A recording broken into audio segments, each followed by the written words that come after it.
Canarias al Día. Patrocinan este programa McDonald's. Grupo número 1. Anatomía Patológica. Red Canaria. Egatesa. Multicentro Comercial El Trompo. Mogán Mall. Red Canaria. Laboratorio. Seguros DKV. Faicanes. Vivir sin plagas.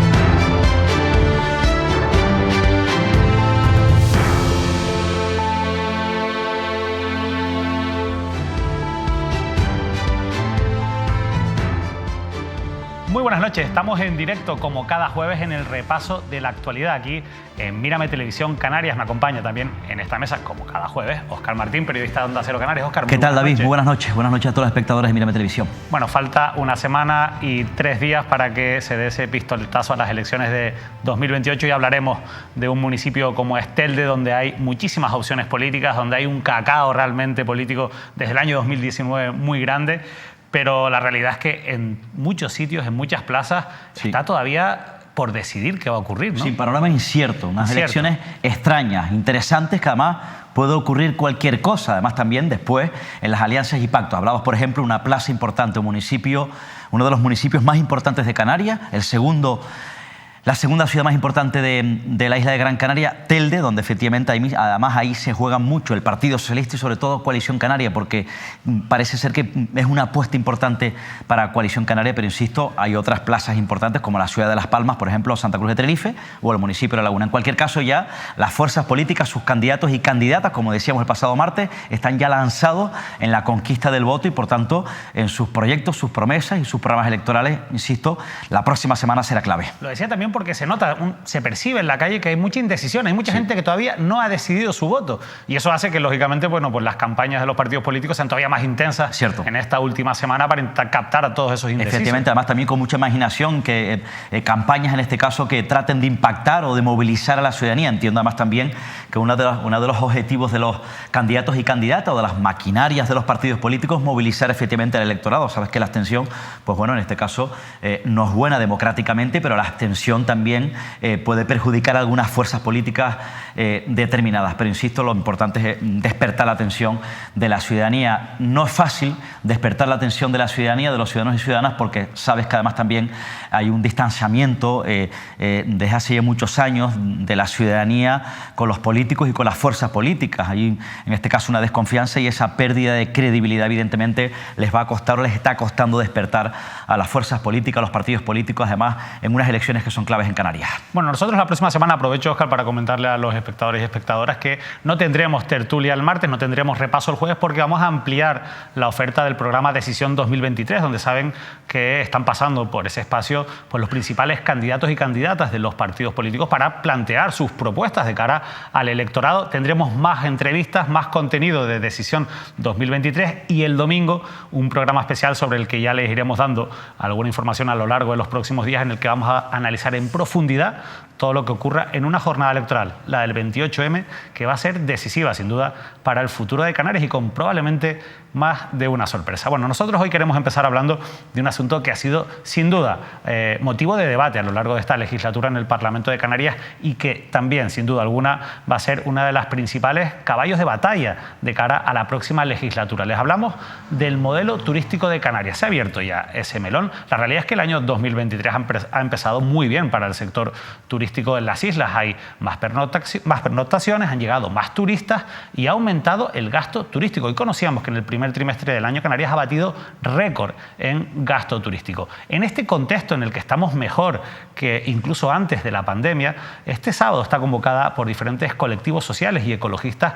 una manifestación para intentar, ahí tenemos el cartel de la manifestación, con este lema: Canarias ya no es un paraíso, por un cambio de modelo. Hay muchísimas aristas en este debate sobre el cambio de modelo turístico, pero en cualquier caso es un punto de inflexión que, insisto, se ha dado a lo largo de esta legislatura sin grandes avances, pero que, por ejemplo, con algo tan polémico como la ecotasa, algo que no ha conseguido salir adelante en esta legislatura, no lo ha conseguido aprobar el Pacto de las Flores, sin embargo, va en el programa electoral de algunos de los partidos que gobiernan, como el Partido Socialista o Podemos. ¿Habrá cambio de modelo turístico en Canarias? ¿Habrá avances en ese sentido en la próxima legislatura? Bueno, no lo sabemos, pero lo que sí sabemos es que este sábado está convocada esta manifestación por un nuevo modelo turístico y que hay muchos colectivos sociales y una sensibilidad social que se palpa ante esa masificación turística que ya viven algunas islas de Canarias y sobre todo algunos de nuestros espacios naturales y protegidos. Para hablar de todo ello, vamos a conectar en directo con Eustaquio Villalba, que es presidente de la Asociación Tinerfeña Amigos de la Naturaleza y que ya nos acompaña en directo. Eustaquio, muy buenas noches. Muy buenas noches, David. Son muchos las aristas, son muchos los motivos que llevan a esa manifestación del sábado, pero Eustaquio, si tuviera que resumir por qué hay que salir o consideran ustedes que hay que salir a la calle este sábado, ¿cómo lo haría? Bueno, hay un motivo evidente, la isla está colapsada y los datos así lo indican. La isla de Tenerife, por centrarnos en esta isla, tiene unas 450 habitantes por kilómetro cuadrado, sin contar los turistas. Si contamos los turistas, en la isla hay permanentemente 1 millón de personas. Somos el doble de densidad que tiene la isla de Mallorca, o muchísimos más que tiene un país superpoblado, como todo el mundo comenta, como es Japón. La realidad es que con esa situación el colapso no es algo de futuro, sino es algo que es una realidad, y además una realidad anunciada desde hace mucho tiempo, dado que lo único que planteaban los políticos, nuestras instituciones, es seguir aumentando el número de turistas, y no se han planteado nunca que el modelo turístico que siguen, que es el modelo Fraga y Barne, que contar por millones los turistas que recibimos, nos lleva al colapso que está viviendo la isla. Eso hace necesario que las organizaciones que no tenemos pretensiones políticas, si no nos presentamos a las elecciones, pero que defendemos nuestra naturaleza, nuestro medio ambiente y la calidad de vida de los habitantes, nos planteemos mediante esta manifestación decirle a los partidos políticos que ya está bien, que hace falta cambiar ese modelo. Mira, el modelo turístico, Eustaquio, no deja de ser una afirmación bastante ambiciosa, teniendo en cuenta que es un modelo que lleva muchísimos años instaurado en Canarias y que, por datos como, por ejemplo, los que comentábamos ahora al principio del programa, evidentemente para el sector empresarial turístico de las islas se está viviendo un buen momento, y entiendo que va a ser difícil que apoyen cualquier tipo de cambio. Pero, ¿ustedes por dónde plantean que habría que empezar a promover ese cambio? ¿Qué es quizás, o cuáles son las primeras medidas que habría que tomar? Bueno, la primera medida que habría que tomar es que tenemos que plantearnos que no se puede crecer indefinidamente. Es decir, ¿hasta cuántos turistas podemos recibir? Eso ningún partido político lo ha planteado. Siempre lo único que mide en su éxito es que han aumentado un tanto por ciento más con respecto al año anterior. Y eso nos conduce a un imposible. No se puede aumentar indefinidamente. Y nos está llevando a la situación que estamos viviendo. Por ello, la medida más evidente que hay que tomar es que si alguien quiere venir a Canarias, que es un lugar de lujo paradisíaco, como dicen en el mundo, hay que pagarlo.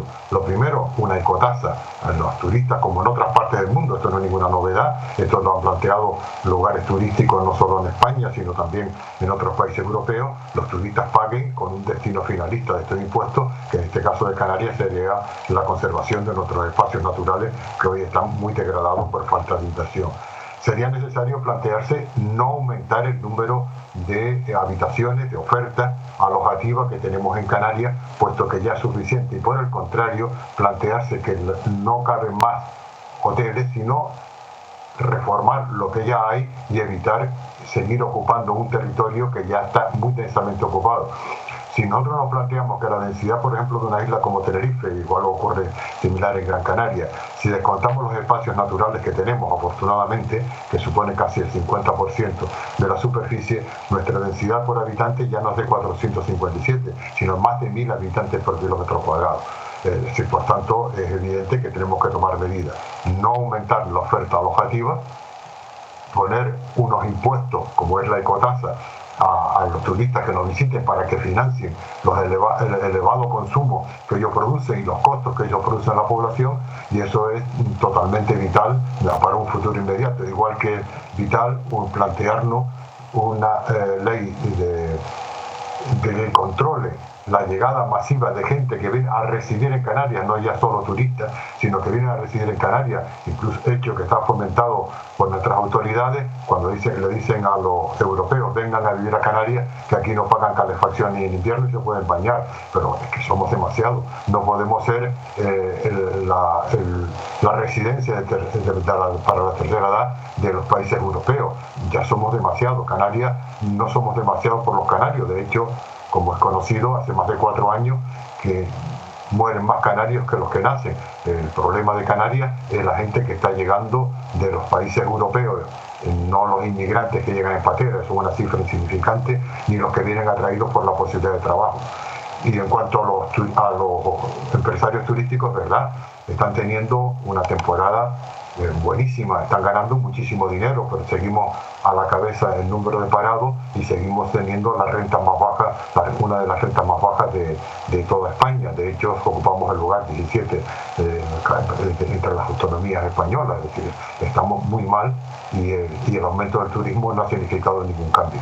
Eustaquio, ¿por qué en una comunidad como Baleares, donde este debate también está muy vivo y está muy vivo desde hace tiempo, en esta legislatura un gobierno, digamos, de izquierdas, un gobierno progresista similar en los colores al que existe en Canarias, ha conseguido sacar adelante medidas como una moratoria turística y como diferentes leyes, y allí existe una ecotasa, para intentar frenar, para decrecer turísticamente? Es algo que parece que lo está muy asumido a nivel político. Sin embargo, en Canarias, insisto, con partidos muy similares, con partidos de izquierdas, con partidos progresistas, no ha sido posible sacar adelante ninguna medida en este sentido, pero digo ninguna porque es que incluso ni la ecotasa, que es algo que ahora llevan en su programa electoral Partido Socialista y Podemos, se ha aprobado en el Parlamento de Canarias en estos 4 años. ¿Por qué en Baleares sí y aquí no, Eustaquio? Porque quizás sean más coherentes y se den cuenta de los datos. Los datos que ahora manejan en las Islas Baleares son los que manejamos prácticamente en Canarias en los años 90, cuando ya anunciábamos lo que estaba ocurriendo y lo que iba a ocurrir con esa manera de gestionar el modelo turístico. Lo que pronosticábamos en los años 90 se ha hecho realidad. ¿Qué pasa con los partidos políticos? Bueno, hasta hace muy poco pues negaban que se pudiera poner una tasa turística en la isla.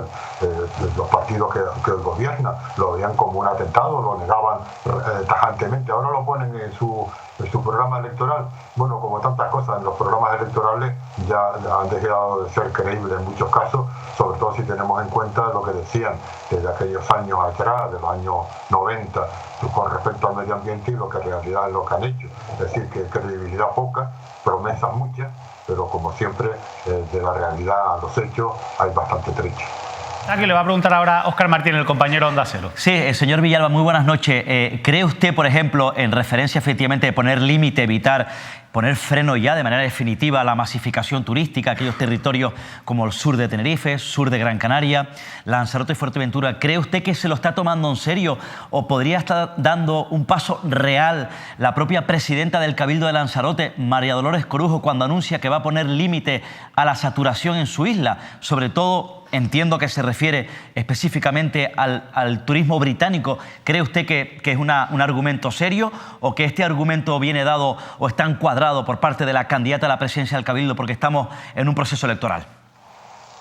Bueno, eso no lo sé, yo no hago juicio de intenciones. Lo que sí puedo decir es que Lanzarote es una isla que tiene un enorme atractivo no solo a nivel europeo, sino a nivel mundial. Es un sitio muy conocido en todo el mundo, por tanto es una isla que no necesita seguir aumentando la cantidad de turistas, no importa el origen. Yo no creo que si son británicos, alemanes o de cualquier otro sitio, todos son turistas, todos vienen a visitar la isla y la isla tiene un número de turistas suficiente. Lo que pasa es que la ambición de algunos empresarios ha sido hasta tal punto que hoy tiene 22 hoteles que son totalmente ilegales, con el único propósito de seguir ganando excesivas cantidades de dinero sin que la calidad de vida de los habitantes de la isla haya mejorado, sino todo lo contrario.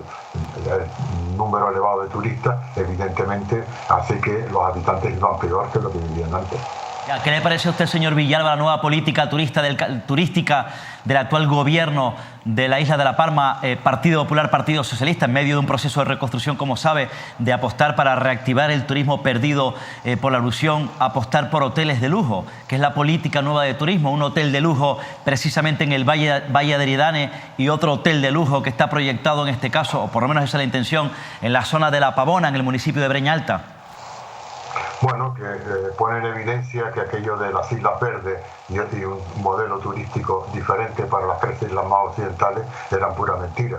A la hora de la verdad apuestan de nuevo por el turismo masivo, por las grandes construcciones y que suponen un destrozo medioambiental muy importante. Y aparte de unos consumos tanto en territorio, en agua, como en otros recursos que ponen en peligro la supervivencia. El problema de La Palma es una isla que, como ocurre en otras islas, tiene un atractivo propio muy importante y que no necesitaría un turismo masivo, sino complementarlo con otros sectores productivos y evitar que lo que hoy es el gran atractivo de La Palma, como isla verde, como isla ecológicamente relativamente bien conservado, se mantenga y no se ocupe su territorio con grandes urbanizaciones como ha ocurrido en las dos islas centrales. Eustaquio, manifestaciones este sábado, como decimos, concentraciones que ya están anunciadas desde hace tiempo, pero hoy también nos despertábamos con un titular en varios medios de comunicación sobre algo en lo que ustedes han insistido muchísimo desde ATAN, y es la necesidad de frenar también el aumento de vehículos que existe en Canarias, y un problema especialmente que se intensifica y se agrava en las islas capitalinas, como puede ser en la isla de Tenerife. Vamos a ver este titular, por ejemplo, de Diario de Avisos. El parque móvil en Canarias bate récord y supera los 1,8 millones de vehículos. El archipiélago está cada vez más cerca de contar con un coche por habitante, según los datos oficiales del ISTAC. Eustaquio Villalba, desde ATAN, insisto, han venido desde hace tiempo alertando de que esto, lógicamente, era la inercia a la que llevábamos, pero llegados a esta situación, ¿se puede dar la vuelta a esta cultura del coche en la que influyen muchísimos factores, pero que está dejando resultados como este? Como para atrás no se puede ir, no queda otra que buscar la manera de resolver un problema que ha llegado a ser muy grave. No ha sido por falta de anuncios. Personalmente participé, recuerdo en televisión, en Atlántico Televisión, en los años 90, pues diciendo que el problema de la movilidad en la isla no se solucionaba ampliando el número de carriles. Los políticos y las instituciones han seguido empeñadas en promocionar el coche privado y tratar de solucionar el colapso que ocasiona aumentando el número de carriles. Ya por fin parece que se están dando cuenta de lo obvio. Por aumentar el número de carriles no se soluciona el tráfico, algo que se conoce en la ciencia geográfica desde los años 50 en los estudios que se hicieron en Estados Unidos. El problema es que si sigue aumentando el número de coches al ritmo que está aumentando, tal como denuncia hoy el propio consejero del Cabildo, será imposible moverse en las islas. Hay que pensar que en las islas hay más kilómetros de coches, si los ponemos uno detrás de otro, que kilómetros de carretera. Es decir, si todos salieran al mismo tiempo, ya no podría volver a moverse un coche más en la isla. Todo quedaría colapsado. Si todos los coches salieran de sus garajes y sus aparcamientos se pusieran en circulación al mismo tiempo, la isla quedaría colapsada para siempre. No habría posibilidad sino de ir retirándolos con grúa y tirándolos. Ese problema solo se puede solucionar de una manera muy sencilla, promocionando el transporte público y al mismo tiempo tomando medidas para que el transporte privado se vea obstaculizado. Si alguien quiere ir en guagua y tardar de La Orotava a Santa Cruz, pues 20 minutos, media hora por un carril único, pues coja la guagua. Si quiere coger un coche oyendo su música y tardar 2 o 3 horas aguantando el colapso, pues es su problema. Pero la solución, evidentemente, para la movilidad es que el transporte público sea el transporte masivo que utilicemos todos los ciudadanos y no el coche privado cuando hablamos de movilidad en el interior de la isla. Eustaquio Villalba, de verdad, muchísimas gracias por habernos atendido. Ya le adelanto que después de que pase este periodo electoral, tenemos pensado hacer un programa especial aquí en Mírame Televisión para hablar con diferentes expertos sobre esa necesidad o no de cambiar el modelo turístico, cuáles son las alternativas, hacia dónde podemos ir y sobre todo si es viable realmente poner en la práctica esas medidas. Contamos, por supuesto, o vamos a contar, por supuesto, con ATAN, así que ya la invitación va por delante, a ver si podemos cuadrar una fecha con todas esas personas que queremos traer aquí a la mesa Mírame Televisión. Pero bueno, desde aquí, mucha suerte en esa manifestación de este sábado, que por cierto, no he insistido en ello y creo que es importante dejarlo claro, es a las 11:30 en Los Cristianos, en el sur de la isla de Tenerife. Los cristianos, desde las Américas a los cristianos. Pues Eustaquio Villalba, muchísimas gracias. Muchas gracias a ustedes por contar con nuestra opinión. Óscar, sin duda un asunto que ha estado en el Parlamento en estos 4 años. Sin lugar a dudas. Y que va a ser probablemente caballo de batalla. Efectivamente, los la próximos 4 años. ecotasa que se va a convertir, que forma parte efectivamente del debate político en estas elecciones, y entiendo además también que será un principal factor, estará en el debate parlamentario en la próxima legislatura. Por cierto, estos colectivos sociales de la isla de Tenerife, que tienen fuerza, mucha influencia, protagonizan esta movilización en el sur de la isla de Tenerife, pero abarca toda Canarias, porque ellos evidentemente esta demanda la extienden a toda Canarias, especialmente sur de Tenerife, sur de Gran Canaria, Lanzarote y Fuerteventura, pero se concentran, se movilizan en el sur de Tenerife porque es una zona, un territorio donde quizás mayor presión tiene. El cambio, el modelo, la transformación del modelo turístico en Canarias, un debate abierto, evidentemente ellos ya están poniendo sobre la mesa los primeros cimientos, están lanzando estas demandas o advirtiendo de sus consecuencias a la clase política, quienes tienen la fórmula para dar un vuelco efectivamente. Parece ser, ojo, parece ser que ya el primer paso en principio lo pudiese estar dando como decía yo, le planteaba al señor Villalba, la presidenta del Cabildo de Lanzarote, una isla eminentemente turística importante, potente como es, insisto, Lanzarote, María Dolores Corujo, donde ya ha advertido, ya ha propuesto efectivamente, ha dado el primer paso en principio.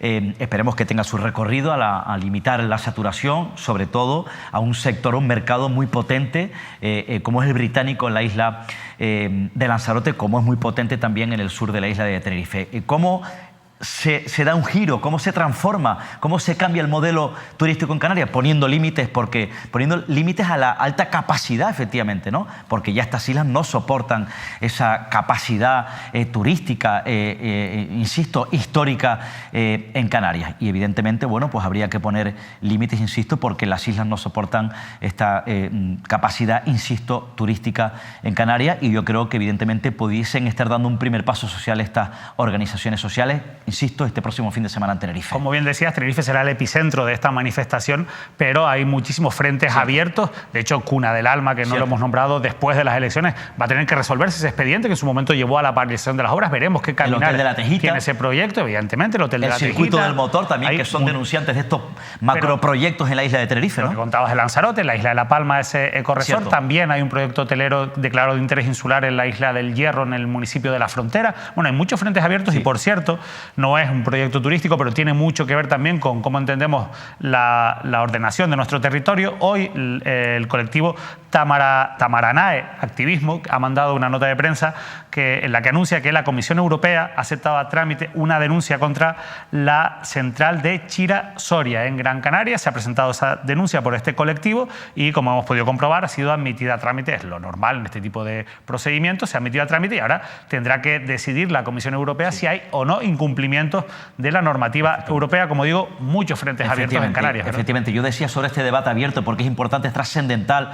Va a estar efectivamente, como decía, en la próxima legislatura, ya lo adelanto, efectivamente, el cambio de modelo turístico, sino masificación, limitar evidentemente el aumento demográfico en Canarias, porque además eso se planteó en el Parlamento, aunque se ha dejado de momento sobre la mesa. Por cierto, en este caso todas las fuerzas políticas apoyan en el gobierno de Canarias, sobre todo su presidenta, Víctor Torres, la ecotasa, excepto Yaisa Castilla, que es la consejera de Turismo, Industria y Comercio del Gobierno Autónomo. Por tanto, la cuota en el gobierno de Casimiro Curbelo, que están en contra, en principio, por lo menos Yaisa Castilla, que es la consejera de Turismo, de la ecotasa. Y yo decía que poner límite a esa masificación, límite a esa alta capacidad que ya no soporta Canarias en cuanto al turismo, yo creo que una de las fórmulas es apostar, digo yo, a la excelencia, a la mayor calidad y, por tanto, bueno, tratar que ese perfil turístico de calidad, de excelencia, bueno, pues limitarlo, pero que sea el que más gasta o que gaste más en su visita a Canarias, porque evidentemente es lo que necesita esta comunidad autónoma, teniendo en cuenta que el turismo es uno de los principales motores económicos del archipiélago. Bueno, hablando de oferta turística, queremos compartir con ustedes esta noticia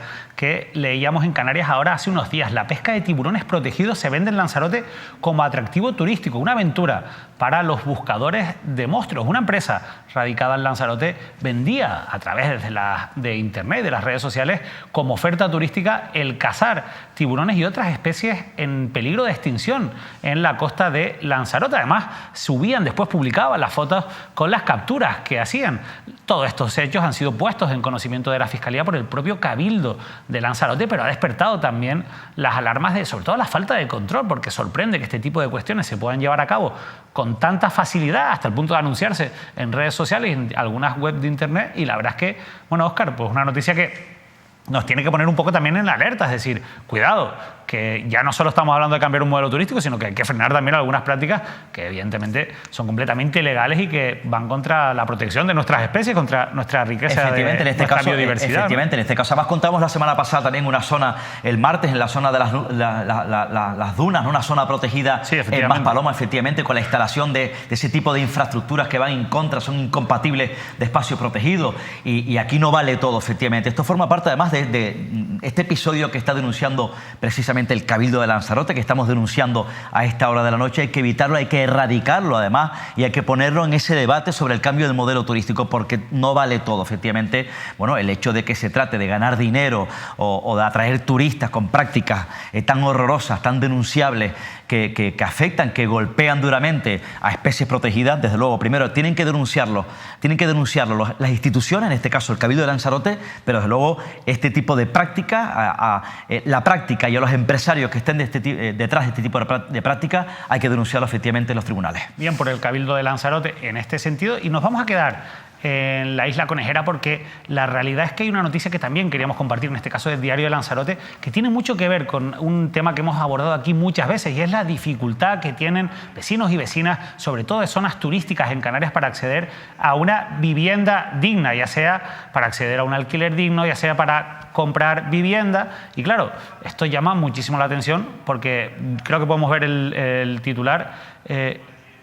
Hay un pequeño error en el titular, pone Diario de Fuerteventura, es Diario de Lanzarote, pero bueno, al final ustedes saben que Diario de Fuerteventura y Diario de Lanzarote pertenecen al mismo grupo editorial que también edita el periódico digital Diario de Canarias. Es Diario de Lanzarote. El gran problema de la vivienda lleva a vecinos a residir en caravanas. El aparcamiento de Las Cucharas en Costa Teguise se va poblando de personas que deciden quedarse a vivir en una caravana ante la escasez y carestía del precio de la vivienda, Óscar. Sí. Cada vez más caravanas, más personas que deciden, fíjate tú, en Costa Teguise vivir en caravanas porque no pueden hacer una vivienda. Efectivamente. Yo el otro día mantenía una conversación telefónica, radiofónica, con el presidente de la Cámara de Comercio de Lanzarote, y me decía que le planteaba cuál era una de las principales prioridades, uno de los principales problemas de la isla de Lanzarote, una isla, insisto, como decíamos, bueno, pues eminentemente turística, donde más requiere efectivamente profesionales turísticos de la hostelería. Saben además también que las islas se están encontrando en los lazos con esta situación, por lo menos lo están denunciando los empresarios, con formación, ¿no?, con profesionales de la hostelería, para que evidentemente formen parte de esa masa salarial en un sector potente en Canarias. Y me decía que en la isla de Lanzarote en estos momentos uno de los principales problemas tiene que ver con la vivienda. No solamente en Lanzarote, como dice, también en el resto de las islas, en La Palma, en Tenerife, en Gran Canaria. Claro, pero si ya cuesta contratar a trabajadores, a lo mejor porque lo que se paga tampoco son grandes salarios, y con esos salarios que se pagan no se puede adquirir una vivienda. Efectivamente. Ahora el principal problema de la vivienda está turísticamente enlazada con el turismo. En el sur de Gran Canaria, sur de Tenerife es gravísimo, y en la isla de Lanzarote. ¿Por qué? Porque los precios están disparados, los precios en general de la vivienda. Primero, para alquilar una vivienda o para comprar, para acceder a una vivienda, para una hipoteca. Evidentemente no hay familias, no todas las familias en este momento tienen esa capacidad adquisitiva para efectivamente, insisto, bueno, pues meterse en el laberinto de una hipoteca o para el alquiler. ¿Y qué ocurre? Pues efectivamente, pues muchas familias, que lo hemos contado, porque hemos contado muchos episodios, se ven al filo de un desahucio. Porque luego hay otro problema, es decir, las personas, por ejemplo, David, que están en situación de exclusión social o en riesgo de exclusión social, están acudiendo a las ONG, por cierto, a los colectivos sociales con trabajo, con puestos de trabajo. ¿Pero por qué? Con puestos de trabajo y con salarios y puestos de trabajo precarios, y que acuden a las ONG pese a ese trabajo porque no pueden pagar, por ejemplo, los precios de una vivienda. Y probablemente familias de Lanzarote están acudiendo a este tipo de caravanas de manera, entiendo, provisional, porque no tienen esa capacidad adquisitiva para alquilar una vivienda, porque los precios, insisto, están disparados. Pero paralelamente la isla de Lanzarote se encuentra con una dificultad, isla turísticamente potente, que hay personas que no aceptan puestos de trabajo en la hostelería, en el sector servicio, en la isla de Lanzarote, de otras islas cuando se les requieren, porque los precios están disparados. Y al final eso perjudica al sector económico, al tejido empresarial y al turismo de la isla de Lanzarote. La verdad, una situación muy compleja de la que es complicado o va a ser complicado y luego, salir. Por cierto, David, que en muchas islas también los autocaravanistas, estos usuarios de las caravanas, se quejan porque hay problemas, se encuentran con graves o serias dificultades en gran parte de los municipios de Canarias en cuanto a estacionamientos para efectivamente practicar este tipo de actividad o para estacionar en una autocaravana. Ya que nombras eso, y veía en una nota de las muchas mensajes políticos que nos llegan, es que justo me lo acabas de recordar, que Pedro Martín, el candidato del PSOE, el presidente del Cabildo, se reunía hoy con representantes del sector y les prometía soluciones de cara al próximo mandato. Es muy habitual ahora prometer cosas que no se han hecho en los 4 años que se lleva gobernando. Lo digo porque, como tú bien dices, este ha sido un problema general, porque al final también tiene mucho que ver con las ordenanzas municipales, por eso hay diferencias de unos municipios a otros, y al final lo que quizás debería haber es un criterio único, ¿no? En el que regular, una persona que tenga una autocaravana, una caravana o un vehículo donde pueda hacer noche, sepa cómo tiene que actuar y dónde puede pernoctar, porque en algunas zonas, por ejemplo en Playa Blanca, si no me equivoco, en Lanzarote tuvieron dificultades en su momento.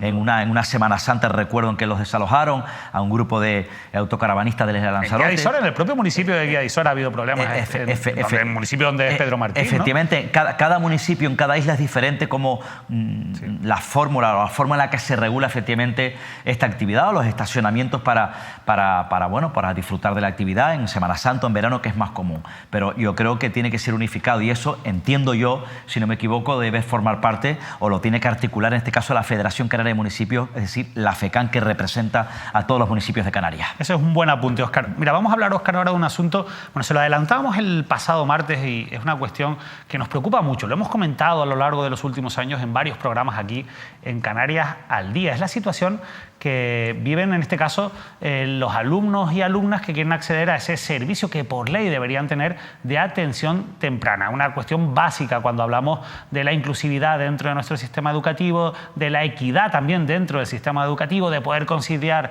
la vida laboral de muchos padres y madres. Bueno, la atención temprana es algo fundamental, pero es algo que está registrado por ley. Óscar, ¿qué está pasando con la atención temprana en Canarias? Bueno, históricamente el gobierno de Canarias ha incumplido la ley. Canarias ha liderado el fracaso por parte de las autoridades con respecto al resto de comunidades autónomas que sí aplican y han establecido todos los cimientos para que evidentemente sea real o se contemple con las mayores garantías la ley de atención temprana. Una ley de atención temprana, un incumplimiento de la ley de atención temprana aprobada, por cierto, en este caso en el Parlamento Regional.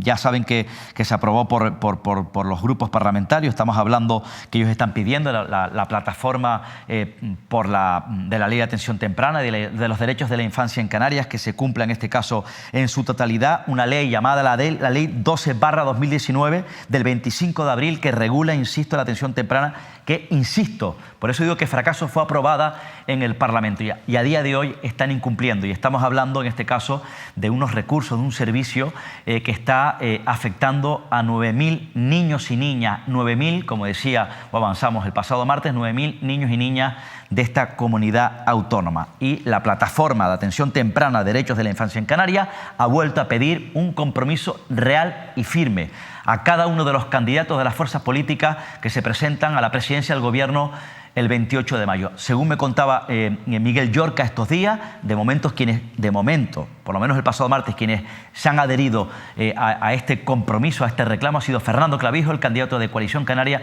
y Noemí Santana de Podemos. Lo que me llama poderosamente la atención es que Noemí Santana es partícipe de este fracaso, porque es la consejera de Derechos Sociales de la Comunidad Autónoma. Bueno, vamos a actualizar precisamente esa situación y qué mejor que hacerlo con el propio Miguel Llorca de esta plataforma de atención temprana Canarias, al que ya saludamos en directo a esta hora de la noche. Miguel, gracias por atendernos y por ayudarnos a visibilizar e informar sobre esa falta de desarrollo de la Ley de Atención Temprana en Canarias. Antes que nada, buenas noches.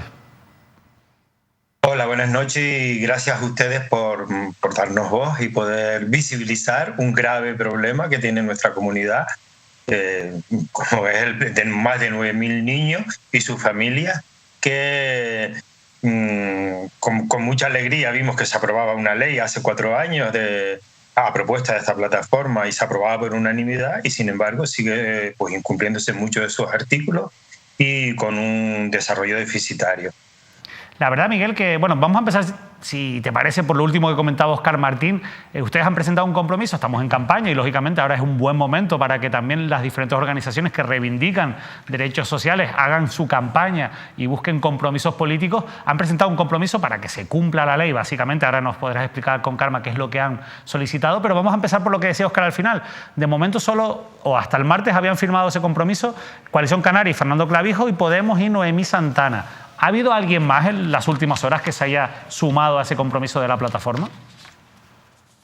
No, hasta ahora solamente contamos con esas dos organizaciones que se han puesto en contacto con nosotros.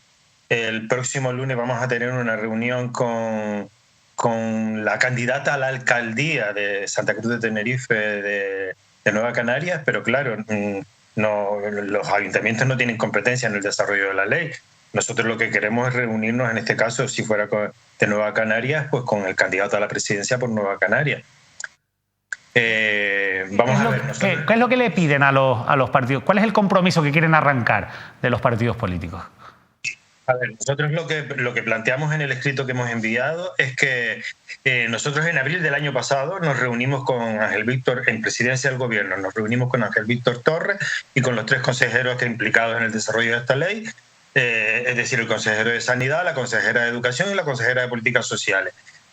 Ahí esa reunión fue como consecuencia de una proposición no de ley aprobada por unanimidad en el Parlamento de Canarias, donde se decía que de forma unánime se iba a impulsar el desarrollo de la red pública de atención temprana y el cumplimiento de la ley. Se adquirieron una serie de compromisos, esos compromisos ninguno se ha cumplido.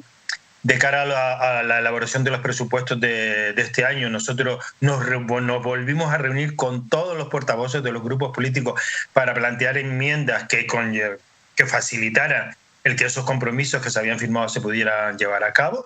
No se aprobó ni una sola de las enmiendas que nosotros proponíamos y entonces pues el recurso que nos quedaba era que ahora, de cara, teniendo en cuenta que se van a celebrar las elecciones autonómicas y nos van a llamar a que nosotros le demos el voto, si quieren que le demos el voto, por favor, que cumplan con los compromisos adquiridos y que cumplan con la ley. La ley se incumple en varios de sus artículos. Hay una situación sangrante y es las listas de espera impresionantes que hay, porque no se cumple el artículo 11 de la ley que dice que son los pediatras de atención primaria los que tienen que derivar directamente a la unidad de atención temprana. ¿Qué es lo que ocurre? Que por la falta de recursos, es decir, por la falta del desarrollo de esta red pública de atención temprana, porque el compromiso en la legislatura que acaba ahora era la de creación de 11 unidades y solamente se han creado 8, pues los pediatras lo que se les obliga a que se derive a través de los servicios especializados de pediatría. Los servicios especializados de pediatría tienen mucha lista de espera, Hay como 6 meses, más luego la lista de espera para poder ser atendido por la unidad de atención temprana, con lo cual estamos perdiendo, en el mejor de los casos, 1 año para que el niño sea visto por la unidad de atención temprana y otras situaciones que luego empieza a recibir los apoyos de ese niño y de esa familia que se requiere. Con lo cual ya no estamos dando una atención temprana, sino una atención tardía. Y estamos hablando de que es un periodo crítico en el que hay que intervenir lo antes posible. Se llama temprana porque tenemos que intervenir en los 6 primeros años de vida.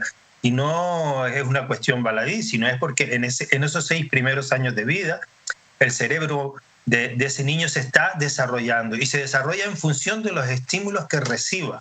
Y por lo tanto es fundamental que reciba esa atención temprana, porque si no estamos ocasionando un perjuicio para todo su desarrollo, ¿no?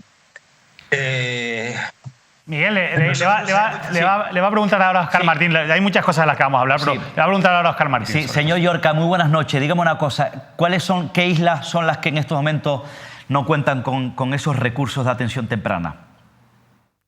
Bueno, del compromiso para esta legislatura que ya finaliza de 11 unidades, falta por crear la 3ª unidad de Gran Canaria y la 3ª unidad de Tenerife, más la unidad de Lanzarote. Hoy por hoy, Lanzarote es la única isla que no cuenta con unidad de atención temprana, ¿vale? ¿Cuáles son las consejerías que dependen? Sí. El desarrollo de esa ley de atención temprana, por tanto, la puesta en marcha de esos recursos, ¿qué consejerías dependen directamente? ¿Cuáles son las consejerías, insisto, que dependen directamente del desarrollo de esta ley en Canarias? la responsable de la puesta en marcha de las unidades de atención temprana es la Consejería de Sanidad, ¿vale? Pero aportan también personal, o sea, el orientador lo tiene que aportar la Consejería de Educación y la trabajadora social y el psicomotricista lo tiene que aportar política social. Señor Llorca, los responsables de este fracaso, del incumplimiento, del desarrollo, de las conductas de los niños y niñas, de los 9.000 niños y niñas en Canarias son, primero, Manuela Armas, que es la consejera de Educación; segundo, Blas Trujillo, que es el consejero de Sanidad; y tercero, Noemí Santana, que es la consejera de Asuntos Sociales. ¿Qué le dice Noemí Santana cuando le plantea que va a firmar ese compromiso? Ahora en elecciones la candidata. Bueno, en la reunión que tuvimos con ella, que se celebró en Las Palmas de Gran Canaria, ella reconocía que es cierto todo lo que nosotros decimos. Es que ellos reconocen que tenemos la razón y que es cierto que la ley se está incumpliendo, que la ley no se está desarrollando y que en concreto su consejería no ha contratado a un solo psicomotricista, es decir, que de las 8 unidades que hay, ninguna cuenta con psicomotricista, que es un personal que está recogido en la ley y es su competencia. Lo reconoce, pero pese a ello, ella dice que se compromete a que en la próxima legislatura va a cumplir con lo que dice la ley. Bueno, es un documento firmado y que nosotros lo vamos a guardar para sacarlo en su momento si seguimos con la dinámica de no cumplir la ley y no cumplir con los compromisos. Porque hasta ahora todo han sido compromisos de palabra, palmaditas en la espalda, pero ahora lo que nosotros estamos pidiendo es ese compromiso firmado para que nadie pueda decir que donde dije digo Diego. Ya, porque el compromiso también lo firma Fernando Clavijo, pero Fernando Clavijo fue presidente hasta hace poco de la comunidad autónoma. Señor Llorca, corríjame si me equivoco. Yo recuerdo que en la Universidad de La Laguna había un recurso, había un programa de trabajo para las personas con problemas de conducta y, si no me equivoco, corríjame usted, que fue hace tiempo, tuvo que la Universidad de La Laguna prescindir de ese recurso porque le retiró la financiación a la Consejería de Educación, ¿cierto? No. Vamos a ver, todo este movimiento por la ley de atención temprana surge desde ese servicio de psicomotricidad. En su momento, como nosotros lo que hicimos fue presionar, porque la universidad nos planteaba que estábamos haciendo competencia desleal, porque allí se cobraba una cifra simbólica. A ese servicio asistían 210 familias. Las 210 familias... en su momento, cuando la universidad planteó que había que pagar el recurso como se pagaba en los gabinetes privados, la familia se plantó y los profesionales, nosotros dijimos que eso era un derecho que tenían las familias y que por lo tanto al final se firmó un convenio con Sanidad. Es decir, el servicio de psicomotricidad de la Universidad de La Laguna actualmente está funcionando mediante un convenio con Sanidad y estamos atendiendo a los niños y niñas de 0 a 6 años que nos derivan los pediatras, ¿vale? Pero no es un servicio como tal de atención temprana. Nosotros lo que hacemos en ese servicio, y me vinculo porque yo estoy jubilado en la Universidad de La Laguna, pero hasta que me jubilé fue coordinador de ese servicio, lo que prestamos es un servicio de una unidad de atención temprana disciplinar y que tiene que abordar globalmente el desarrollo del niño. Lo que hacemos en el servicio de psicomotricidad de la Universidad de La Laguna es lo más parecido que pueda haber a una unidad de atención temprana, pero no es una unidad de atención temprana. Cuando se consiguió que la Consejería de Sanidad para ese convenio, la familia lo que dijo, bueno, ahora lo que vamos a ir a un poquito más, porque la realidad que se puso sobre la mesa en ese momento es que Canarias era la única comunidad del Estado español que no tenía una red pública de atención temprana. Por eso ahora estamos pidiendo que, aprovechando que son las elecciones, que haya un compromiso para los próximos 4 años para que se cumpla la ley y para que se siga desarrollando la red pública de atención temprana. No nos vamos a conformar con las 11 unidades que estaban previstas y que no se han creado, sino que nosotros pedimos que a lo largo de los próximos 4 años se llegue hasta 20 unidades. Para de tal manera que haya 5 en Gran Canaria, 5 en Fuerteventura, 3 en Lanzarote, 3 en Fuerteventura, 2 en La Palma, 1 en La Gomera y 1 en El Hierro. Eso sería lo ideal, Miguel. Yo antes de despedirle, hay una cuestión que preocupa mucho, ¿no? Que a mí, por lo menos a mí me parece muy importante. Yo decía antes que estamos hablando de niños y niñas que tienen trastornos en su desarrollo, por eso es tan importante su atención en los primeros años de vida, que es cuando se desarrollan sus principales capacidades. Pero hay una cosa que, además de la inclusión, a mí me parece fundamental, y es que nos encontramos, por lo menos lo que se percibe a los que intentamos entender esta situación. Yo decía, bueno, esto está afectando también a la conciliación laboral de muchas familias, lo digo porque conozco casos en los que se dedica mucho tiempo y dinero a que... Porque claro, al final, si tú eres un padre, una madre de un niño o una niña en estas circunstancias, tú, si no te dan el servicio por lo público, vas a intentar recibir ese servicio para tu hijo o tu hija por lo privado. Y conozco casos que dedican ese tiempo y ese dinero a ir a especialistas privados. Claro, la pregunta que yo le quiero hacer, Miguel, es... No todo el mundo tiene los recursos económicos para poder permitirse esto. ¿Estamos generando con esta desidia de las administraciones en este asunto una doble sociedad? Una para niños y niñas que tienen la suerte de nacer en familias que tienen recursos económicos, que puedan ser atendidos en servicios de atención temprana privados, frente a familias sin recursos que se están quedando sin esa posibilidad, lo que al final es un derecho, porque así lo marca una ley. Claro, efectivamente. Por eso la ley lo que plantea es que tiene que ser un recurso público y universal, que acoja a todos los niños, porque la situación injusta que se está produciendo en este momento es que aquella familia que tiene recursos, sus hijos tienen atención temprana y el que no tiene recursos no lo tiene. Es así. Es decir, y no estamos hablando de una cantidad menor. Es decir, hay padres que se gastan entre 400 y 600 euros al mes para que su hijo reciba los apoyos que por ley y por justicia le corresponden. La verdad, Miguel, que es una situación muy complicada. Nosotros aquí en Mírame Televisión vamos a seguir insistiendo en este asunto. Nos alegramos además de que ustedes lo visibilicen con tanta intensidad y que lo hagan además en un momento como este. Es un buen momento, ya que nos llueven propuestas y promesas electorales, es un buen momento también para recordar, y para eso también estamos los medios de comunicación, todos esos incumplimientos de las cosas que nos han prometido. Pero en este caso no hablamos de una promesa en un programa electoral, hablamos de una ley, y lo que están haciendo los políticos es no cumplir la misma ley que ellos han aprobado, y es algo muy grave. Miguel, de verdad, muchísimas gracias por el trabajo que realizan desde la plataforma. Muchas gracias a ustedes, y bueno, nosotros decir que esperamos que este compromiso se firme y que se lleve a cabo, porque si no, después de las elecciones, el día 16 de junio es el Día Nacional de la Atención Temprana. Nosotros ese día, si no llegamos a compromiso, vamos a hacer una gran movilización para poner otra vez de manifiesto en la calle, como hemos salido ya muchas veces, a decir que no nos pidan el voto, que no queremos que nos engañen más, que no prometan lo que saben que no van a cumplir, porque se está atentando contra los derechos de la infancia, ¿vale? Y la infancia es el futuro. Invertir en atención temprana es invertir en futuro. Si no, vamos a tener personas dependientes cuando sean mayores. Apuntamos esa fecha, Miguel, de verdad. Muchísimas gracias. Muchas gracias a ustedes. Óscar, sin duda la atención temprana, caballo de batalla, que debe ser un caballo de batalla no solo de Mírame Televisión, sino de la sociedad en general.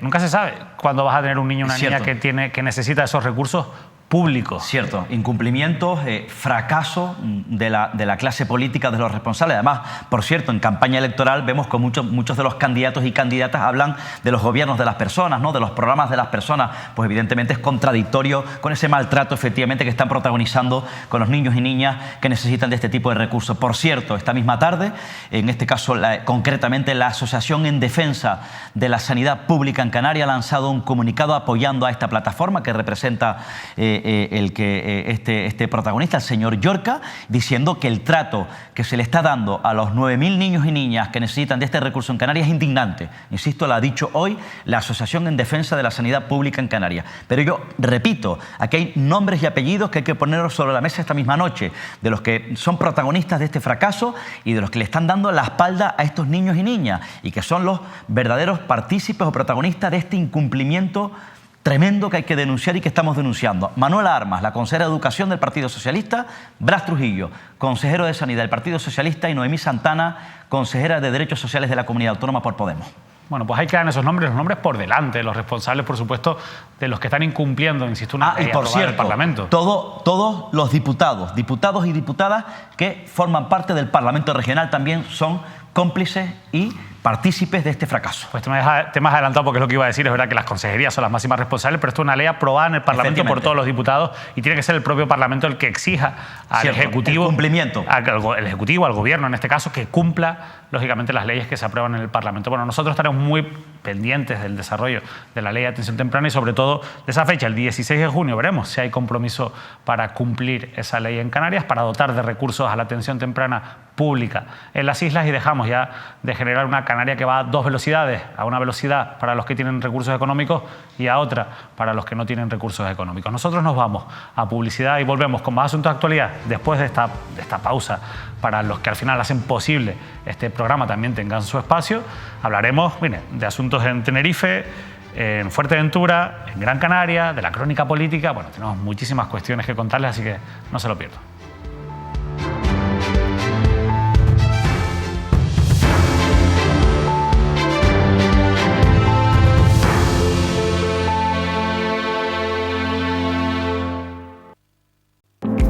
Canarias al Día. Patrocinan este programa McDonald's.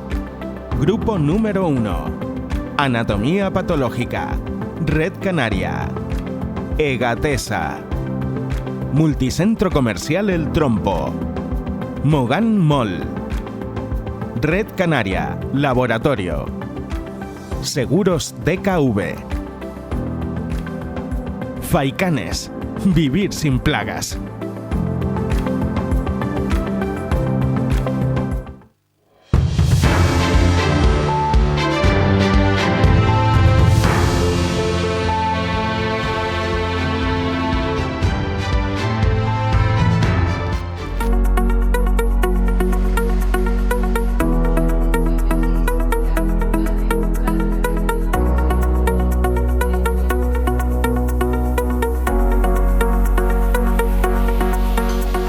En los centros auditivos Afón cuentan con el producto adecuado para cada persona, ofreciendo los audífonos que más se ajusten para cada tipo de cliente. Tenemos gente joven, adolescentes, personas de mediana edad y de edad adulta, porque al final la pérdida de audición es un problema que puede afectar a todas las edades. Las razones por las que una persona tiene una hipoacusia, una pérdida de audición, son múltiples. Tendemos a pensar más en la población más envejecida, pues porque la edad al final va haciendo mella en nuestro sistema auditivo como en todo nuestro cuerpo, pero al final hay otras razones por las que una persona puede tener pérdida de audición. La clínica Afón se encarga de todo tipo de pruebas para el diagnóstico, rehabilitación y adaptación de pérdidas auditivas. Nosotros, para poder evaluar una pérdida de audición, realizamos distintas pruebas. La audiometría es la parte más importante en la que nosotros sacamos la máxima información. Empezamos primero con una otoscopia con la que observamos el estado del conducto auditivo, del tímpano, de lo que es la parte externa del oído. Luego pasamos a una exploración más del oído medio con una timpanometría y luego ya la audiometría nos va a permitir evaluar en qué cantidad y de qué tipo es esa pérdida de audición. En la audiometría básicamente lo que vamos haciendo es pasar distintos tonos, es decir, frecuencias, sonidos graves, medios, agudos, a distintas intensidades y pedirle la colaboración al paciente de tal manera que él nos avisa cuando percibe ese sonido. Nosotros lo que vamos anotando es el umbral auditivo, que es decir, es el último estímulo el primer estímulo que él reconoce. En Afón podrás encontrar una infinidad de audífonos que ofrecen múltiples ventajas y diseños. Nosotros, a la hora de elegir un audífono, no solo nos fijamos en la pérdida de audición, sino también en cómo es esa persona, qué estilo de vida tiene, físicamente cómo es su motricidad, porque no vamos a utilizar un audífono pequeñito si esa persona a lo mejor tiene la motricidad fina pues más deteriorada. Entonces siempre intentamos buscar un audífono que se ajuste a todas las necesidades del paciente, no solo a nivel auditivo, sino también a nivel general. Los centros auditivos Afón disponen de un equipo que se preocupa por garantizar el mejor servicio posible. En los últimos años la tecnología ha avanzado un montón y ahora encontramos audífonos donde toda la tecnología del Bluetooth, de 5G, pues va incorporada, de tal manera que el audífono no solo se puede conectar a otros dispositivos, como puede ser el móvil, como puede ser la televisión, cualquier dispositivo de audio, sino que además, y algo que a nosotros nos resulta muy interesante y nos ayuda mucho a la hora de ayudar al paciente en la gestión de entornos ruidosos, es que con esta conexión Bluetooth los audífonos se comunican entre ellos trabajando como una única unidad. Es una precaución buenísima no solo para los niños que tienden a sufrir muchísimas más otitis externas, que es la típica otitis de verano, que se llama la otitis de piscina, pues porque el canal auditivo es más pequeñito, tiende a no dejar salir el agua se queda ahí en un entorno oscuro, húmedo, caliente, pues es el mejor sitio para desarrollar unos hongos o que proliferen las bacterias, ¿no? Entonces con los tapones a medida pues conseguimos ocluir el conducto y evitar que entre el agua. Los audífonos no solo ayudan a recuperar la audición, sino que también protegen nuestra salud auditiva.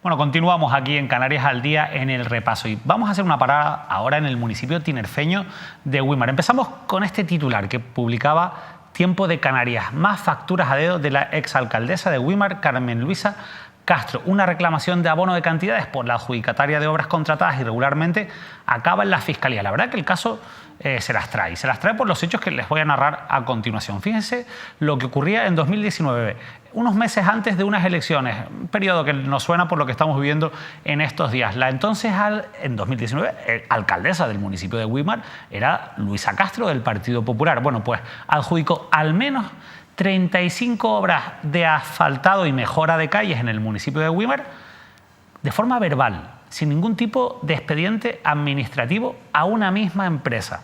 Adjudica esos contratos, la empresa realiza los trabajos, llegan las elecciones, hay un cambio político, como saben, en el municipio de Güímar, entra ese pacto de gobierno que se ha mantenido estos 4 años entre el Partido Socialista y Coalición Canaria, y cuando la empresa quiere cobrar esos trabajos realizados para el ayuntamiento, la Junta de Gobierno dice, es que no podemos pagarles porque no hay expediente, no hay. Estos contratos se hicieron de manera verbal, algunos incluso hemos podido saber que se cerraron a través de WhatsApp. Bueno, esto es algo completamente prohibido en la administración pública, es de sentido común, pero es un principio básico del derecho administrativo. No puede haber contratos que se hagan de manera verbal, entre otras cosas porque si no hay expediente administrativo, los funcionarios encargados de la fiscalización no pueden fiscalizar si esos trabajos se han adjudicado de la manera correcta, incluso aunque sean contratos menores, tiene que haber un rastro, un expediente administrativo para poder justificar los pagos. Bueno, la Junta de Gobierno decide eso, la empresa lógicamente dice, oye, yo he hecho unos trabajos y a mí no me han pagado.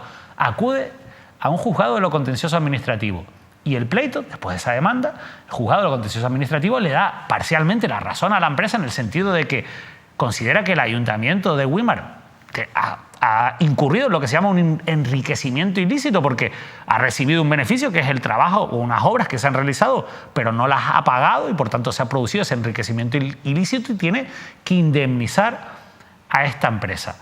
Pero es que el juez de lo contencioso administrativo va más allá y dice, ojo, que esto no es solo un pleito administrativo, un contencioso, esto aquí hay indicios de delito. Claro, es tan grosera esa actitud de realizar, insisto, contratos completamente ilegales de manera verbal que decide reemitirlo a la Fiscalía. Y la Fiscalía Anticorrupción abre una investigación. Bueno, pues la novedad es que hay hasta 6 funcionarios del Ayuntamiento de Güímar que ya han tenido que ir a declarar en estas diligencias preliminares de investigación que tiene abiertas la Fiscalía de la provincia de Santa Cruz de Tenerife. Bueno, un caso realmente paradigmático de cómo funcionan algunos ayuntamientos, sobre todo cuando llega la época electoral, pero sobre todo de formas y maneras que llaman mucho la atención. Evidentemente, Carmen Luisa Castro está siendo investigada por otras causas judiciales, por levantar reparos, Pero hay que decir que esto no estamos hablando de levantar reparo, no estamos hablando de que hay una discrepancia con un funcionario, lo cual también evidentemente tiene su gravedad y puede tener sus consecuencias. Estamos hablando de que en estos contratos ni siquiera había expediente administrativo, que se hicieron de manera verbal. Estamos hablando de más de $500.000, al menos de $500.000. Bueno, queremos ampliar esta información y saber un poco cómo ha afectado esto al Ayuntamiento de Güímar, cómo han llevado esta situación y sobre todo si estas cosas se siguen produciendo. Y para ello vamos a hablar con el que ha sido alcalde durante los 2 primeros años del mandato y ahora portavoz socialista, concejal en el Ayuntamiento, primer teniente de alcalde y candidato en las próximas elecciones, que es Airán Puerta, a quien ya saludamos a esta hora de la noche. Airán, muy buenas noches, gracias por atendernos en directo. Hola David, muy buenas noches. Bueno, antes que nada he hecho un pequeño resumen, es un asunto bastante complejo, pero me gustaría saber si quieres añadir algo, puntualizar algo de lo que he dicho. Esto, más o menos, los hechos sucedieron así como los he relatado. Sí, has hecho un resumen más o menos exacto de lo que ha sucedido. Algo que nos llamó la atención cuando esto se publicó, antes de ayer. El caso es que lo que bien dice el juez en el fallo judicial, en el punto 4, es que estamos hablando de una responsabilidad criminal. Es decir, el propio Ministerio Público, el Poder Judicial, tras fallar a favor de una empresa para que cobre y no incurrir en lo que se llama el enriquecimiento injusto, pues también es verdad que ordena que se investigue los hechos a las autoridades y a los funcionarios. Como bien apuntas, han sido 6 ya los que han tenido que ir a declarar al juzgado y ahora mismo pues todo está en manos del Ministerio Fiscal para que determine si esa responsabilidad criminal, según la ley de enjuiciamiento criminal, tal y como detalla el juez, pues finalmente se inicia un procedimiento judicial bastante serio. Airán, en la parte administrativa, ¿han indemnizado ya a esta empresa denunciante? Yo lo que he podido averiguar es que, como bien apunta, son 35 facturas y cada factura es un procedimiento judicial. Lo que me han podido trasladar en el día de ayer, insisto, esto nos ha pillado por sorpresa, pero nos hemos interesado, pues por lo visto han sido 25 fallos judiciales ya que han ordenado al ayuntamiento por parte del juez que se abonen, en este caso las cantidades demandadas por parte de la empresa. Y a partir del fallo número 26 es cuando el juez de la Sala Primera de lo Contencioso, es cuando, supongo, ve cómo de forma sistemática una empresa está denunciando al ayuntamiento para que le pague. No estamos hablando de una factura ni de 2, sino efectivamente 35 facturas, un fraccionamiento de contrato, donde, como bien apunta, no hay ningún control técnico, ningún control jurídico, ningún control patrimonial. No hay, por ejemplo, informes de otras administraciones, que a veces es necesario para poder formalizar cualquier contrato. Y, por tanto, la gravedad, pues, es, más que notoria. Algo que también me gustaría resaltar, tras haberte escuchado, David, es que nosotros cuando comenzamos a gobernar en junio de 2019, cierto es que nos enfrentábamos a casi 3 millones de euros de servicios, suministros y obras que Carmen Luisa, la anterior alcaldesa, como bien apunta, pues había encargado. Utilizo la expresión encargado porque no había contrato. Unas 1.150 facturas aproximadamente se nos pusieron sobre la mesa. Eran cientos de empresarios que estaban demandando que el ayuntamiento pagara esos servicios prestados. Nosotros, o este que le habla, y con la responsabilidad que tenía en aquel momento, pues creía oportuno, a pesar de que más de uno me decía que no deberíamos de pagar absolutamente nada, porque no había contrato, eran encargos. Pero es verdad que la jurisprudencia en aquel momento nos recordaba que no se puede incurrir en el enriquecimiento injusto.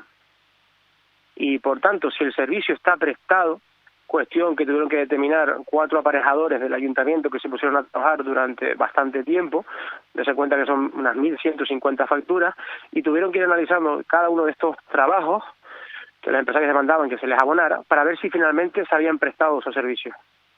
pudimos en torno al 70% aproximadamente, pues pagar, abonar a través de un acuerdo plenario en el mes de noviembre del 2019, que fue bastante complicado, bastante difícil, muy tenso. Recuerdo que estuve en varios bufetes de abogados preguntando si lo que íbamos a hacer era correcto o no. Al fin y al cabo, los empresarios, los autónomos, no son culpables, pero sí que pudiera ser culpable quien de forma sistemática vulnera la ley de contrato del sector público. Yo no la creo, pero sí que es verdad que como responsables públicos pues tenemos que dar ejemplo y tenemos que cuidar la administración pública, no maltratarla. Y si la ley de contrato es de aplicación a cualquier político, a veces es tan culpable el que lo hace como el que lo permite. Y claro, por eso pues nos hemos visto obligados desde el año 2015, estando yo en la oposición, a denunciar esta práctica que por parte de Carmen Luisa Castro pues lleva cometiendo en el ayuntamiento de Güímar. Siempre pongo el ejemplo, si hay que jugar al fútbol, por poner un ejemplo, no es justo que al final haya un equipo que tenga el portero y 10 jugadores y que el contrincante pues no pueda tener ni portero y solo tenga 3 jugadores, porque al final el resultado sabemos cuál va a ser. Pues aquí pasa lo mismo. Mientras nosotros estamos durante meses para poder contratar cualquier suministro, obra o servicio, hay algunos que de forma sistemática vulneraban la ley. Y este es un caso más. La gravedad es tremenda, como bien apunta, y ayer se lo recordaba a Carmen Luisa en un debate, que estamos hablando de que el propio Poder Judicial, estamos hablando de que el Ministerio Público ordena la investigación. En fin, nunca le he deseado ningún mal, presunción de inocencia, es algo que siempre repito, pero, en fin, es algo que la gente debe de conocer y de saber, por supuesto. Sin duda, a nosotros nos ha parecido una noticia de interés y muy relevante a raíz de lo que se ha venido publicando, de lo que se ha publicado, de los casos que ya habían ocurrido. Al final, Airán, podemos concluir que esto era una práctica sistemática, que era una práctica habitual, y creo que dabas una cifra antes, pero ¿de cuánto estaríamos hablando si sumásemos quizás el montante de todos esos contratos que están cuanto menos bajo sospecha? Nosotros, estando ya en la oposición, llevamos a la Fiscalía Anticorrupción pues aproximadamente 3 millones de euros en aquella época. El segundo semestre del 2013, recordemos que hubo una moción de censura en el municipio de Güímar, donde ella decidió echarnos del gobierno, y luego también el resto de facturas que estaban reparadas del año 2014. Entonces, en ese periodo, digamos que 1 año y medio, las facturas reparadas estaban en torno a los 3 millones de euros. Y eso lo llevamos para que se investigara. Es algo que ella repite constantemente y que a nosotros, tanto a Gustavo como a mí, nos ha llevado a la Fiscalía. Y yo siempre he dicho que sí, que es correcto. Esa es la labor de la oposición, fiscalizar. Pero claro, las garantías nuestras son muy distintas, porque nosotros tenemos un contrato detrás. Un contrato que los que entienden de esto, que son los funcionarios, hacer un trabajo exquisito, riguroso, para que esté armado ese expediente administrativo. Por tanto, hay una clara diferencia entre su manera de trabajar y la nuestra. Yo no sé de qué cantidad estaríamos hablando si sumáramos todos los reparos durante el año 2015, 2016, 2017, 2018, pero evidentemente las cantidades son enormes, porque yo he estado en la oposición durante muchísimos años y nosotros recordamos perfectamente cómo cada 2 meses, cada 4 meses se llevaban pues las cantidades tremendas de facturas reparadas.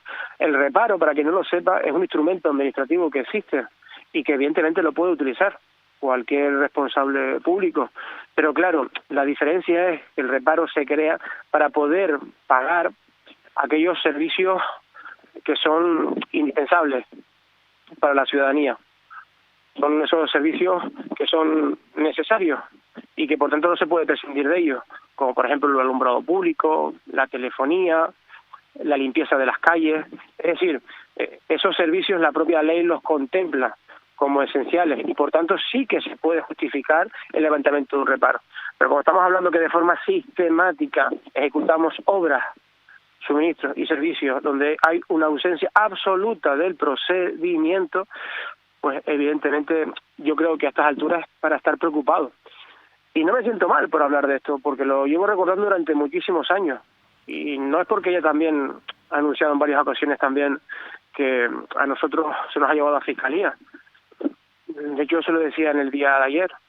Pero insisto, hay una clara diferencia en su manera de trabajar y la nuestra. En cualquier caso, Irán, esto creo que es importante insistir en ello. Tú también lo has comentado, lo comentábamos nosotros. Esto no es una denuncia política, que no pasa nada, que para eso está la oposición también, como explicabas ahora, para denunciar y fiscalizar a quienes gobiernan. Pero es que esto, si cabe, es más grave porque quien ve indicios delictivos es un juez, lo contencioso, y lo remite a la Fiscalía para que investigue. La Fiscalía está investigando en estos momentos y la verdad es que tiene mala pinta. A Irán le va a preguntar ahora Óscar Martín. Sí, señor Puerta, concejal, muy buenas noches. Sobre este caso concreto que estamos contando a esta hora de la noche, ¿cuándo tuvo usted conocimiento, usted y el alcalde, su socio de gobierno exactamente? Bueno, en aquella época, en el año 2019, en junio, pues según fue avanzando la legislatura, nos empezaron a llegar pues todas esas facturas que se entregaban y que tenían ausencia, tal y como decían los informes de los servicios jurídicos, y que carecían de los expedientes necesarios de contratación. Ya. Por tanto, desde aquella época ya empezamos a ser conocedores de todo esto. Vale. Es verdad que nosotros no queríamos... Claro, le pregunto, cuando ya, señor Puerta, tenían conocimiento de estas supuestas irregularidades, ¿ustedes, o usted concretamente, no trasladó este asunto a la Fiscalía? Lo primero que hicimos, según se nos asesoró, es intentar abonar. Porque, como he dicho hace un momento, el enriquecimiento injusto... ¿Pero cómo se va a poder abonar si no habían factura? Sí, pues la ley lo contempla, o la jurisprudencia en este caso, siempre y cuando el servicio esté prestado.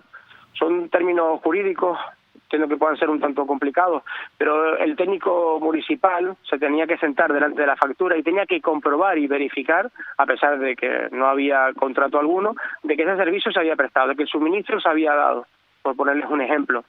Y si eso es así, tal y como demostraron los técnicos, en un 70% aproximadamente de estas 1.150 facturas aproximadamente, pues no nos tocaba otra que pagar. Y eso fue lo que hicimos. El resto, ese 30%, sabíamos perfectamente que iban a acudir al juzgado, para que el juzgado, pues evidentemente, le diera o le quitara la razón. Y es verdad que los servicios jurídicos nos manifestaban que muy posiblemente el propio juez de lo contencioso pues advirtiera pues esta responsabilidad criminal, que es lo que ha pasado. Es verdad que ha pasado mucho tiempo, que la justicia es lenta, y ahora pues evidentemente nos llama la atención, como decía al principio de mi intervención. Ya, ¿y esta empresa, este constructor, el empresario, es de Wimar? Pues al parecer sí. ¿Usted lo conoce? La verdad que sí lo conozco. Vale, perfecto. Teniendo en cuenta que aquí hay un conchabeo tremendo, independientemente de presunción de inocencia, supuestas irregularidades, pero en la forma, en la práctica, desde luego es un conchabeo político con, evidentemente, la contratación con esa empresa. ¿Cree usted o nos puede decir si esa empresa o su constructor, ese empresario, o mejor dicho, se lo digo de otra manera más prudente, ¿es una empresa amiga, era una empresa amiga de la exalcaldesa?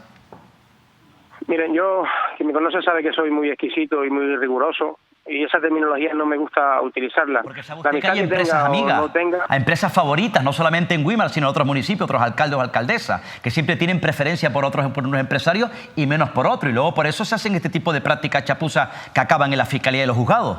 No quiero decir que sea así en Wimar, por eso le pregunto. Créame aquí que el foco de la atención no está en la empresa, que ellos realizan los trabajos que se les encargan. Creo que el foco está en quien permite que se vulnere la ley de forma sistemática cuando tiene que dar ejemplo, cuando tiene que cuidarla y mimarla, que para eso tenemos una democracia que nos ha costado mucho tiempo, pues poco a poco construirla.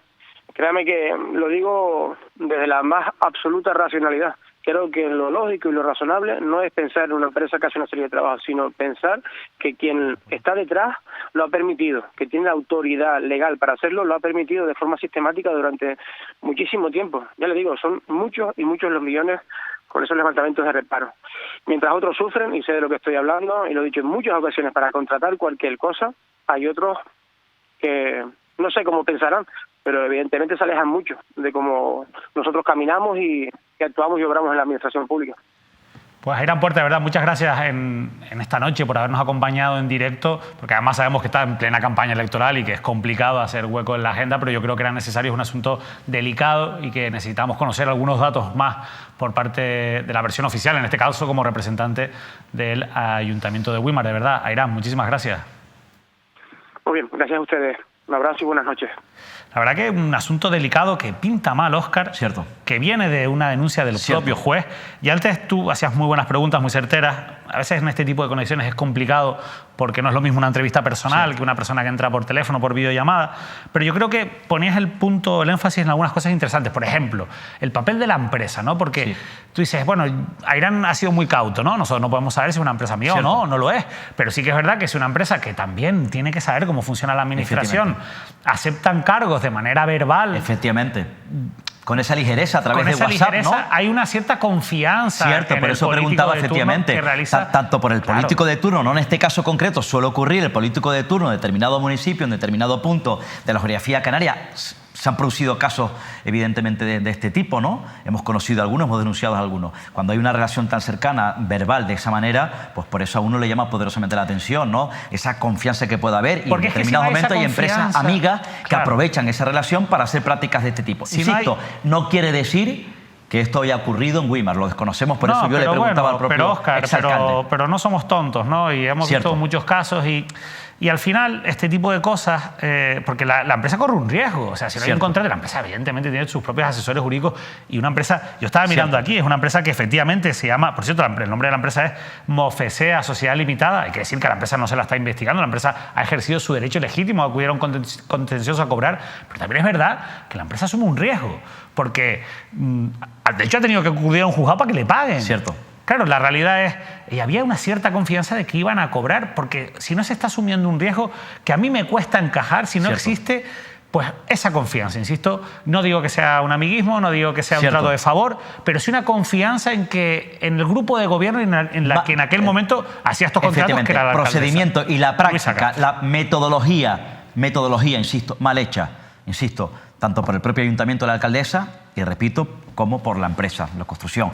Lo que evidentemente el perjudicado es la empresa que reclama su dinero y la investigada efectivamente, o a la que se le va a investigar, no investigada, a la que se le puede abrir una investigación, también quiero dejarlo claro, cauto en eso es la que era responsable política del ayuntamiento. Por cierto, una práctica que estaremos atentos, o una supuesta investigación, o en caso de que lo investigue la Fiscalía, insisto, de estas supuestas irregularidades, estaremos atentos. Por cierto, políticamente, ya saben que Airán Puerta es el candidato del Partido Socialista, en este caso Gustavo Pérez de Coalición Canaria y la propia María Luisa Castro, candidata del Partido Popular, una mujer más fuerte de la dirección del Partido Popular en la isla de Tenerife, bastante arropada por la dirección del Partido Popular en la isla de Tenerife. Se antoja probablemente, en caso de que tengan que darse acuerdo, un pacto o se pueda reeditar de nuevo el pacto Coalición Canaria Partido Socialista, porque las relaciones entre Gustavo Pérez y la propia Luisa Castro son nulas, y las de Airán Puerta, como pueden comprobar, y Luisa Castro también nulas.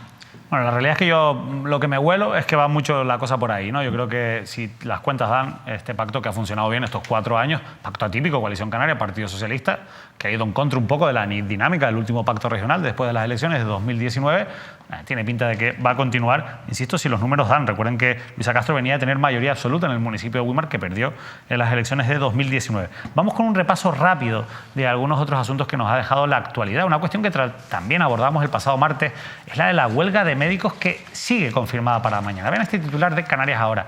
Los médicos mantienen la huelga indefinida en Canarias a pesar del acuerdo alcanzado con Sanidad para la revisión de las retribuciones. Ya nos lo advertía la secretaria del sindicato médico. Recuerden que es el único convocante de esta huelga indefinida que comienza este viernes 19 de mayo, que ellos no se iban a quedar con un mero compromiso o un inicio de trabajo para la revisión de las retribuciones, que es lo que se acordó en la reunión de este miércoles. Óscar, al final habrá huelga, no se da marcha atrás por parte del sindicato médico y mañana concentraciones en las 2 capitales. La huelga anunciada en su momento, por cierto, un comunicado que nos remitía el sindicato de médicos decía: hago un resumen, en la mesa esta misma tarde, la mesa sectorial anterior solo se llegó a acuerdo de mínimos sin fecha definida. En la reunión de ayer, dice el comunicado que nos remitían esta misma tarde, únicamente se fijó un calendario y no se aborda los múltiples problemas que presentan los médicos facultativos y residentes de Canarias. No se habla de las desigualdades en la implantación de los cambios de atención primaria. No se habla de medidas dirigidas a reducir las listas de espera en atención hospitalaria. Mientras doña Alicia Bernández, la directora general del Servicio Canario de Salud, se vanagloria de haber haber conseguido un acuerdo para mejorar las retribuciones nos demuestra, dicen los médicos en Canarias, que no nos ha escuchado en ningún momento cuando llevamos un año solicitando cambios y mejoras y que cuando han llegado han sido insuficientes y no se han aplicado correctamente. Por cierto, esta tarde en la rueda de prensa posterior al Consejo de Gobierno, el consejero de Sanidad, Blas Trujillo, ha caldeado el ambiente. Ha dicho el consejero, insisto, que mañana se inicia esa huelga, que es difícil de entender porque desde el Gobierno se ha atendido y firmado las reivindicaciones del sindicato. En este caso, ha dicho, ha culpado al sindicato de generar un galismatía porque continúa el conflicto pese a que ha firmado acuerdo en la reunión de la Mesa Sectorial de Sanidad. Que no lo entiende, ha caldeado el ambiente horas previas a esa huelga el consejero de Sanidad, Blas Trujillo. El ambiente caldeado, pero bueno, la huelga continúa. Mañana convocada, concentraciones en las dos capitales canarias y no es el único frente que tiene abierta la Consejería de Sanidad. Fíjense, hace unos minutos nos llegaba también un comunicado de la Asociación de Inspectores de Salud Pública de Canarias. Recuerden que han mantenido a lo largo de esta legislatura pues, un conflicto incesante con la propia Consejería de Sanidad en la búsqueda de aumentar los recursos y rápidamente lo que vienen a decir es que la salud pública está abocada a la desaparición ante la incapacidad y desidia del Servicio Canario de Salud y aseguran que los responsables del Servicio Canario de Salud se han dedicado durante esta legislatura a mentir y engañar al colectivo de inspectores de salud pública. Por tanto, otro frente de esta legislatura que no ha cerrado una herida abierta, nunca mejor dicho, en la Consejería de Sanidad, en el Servicio Canario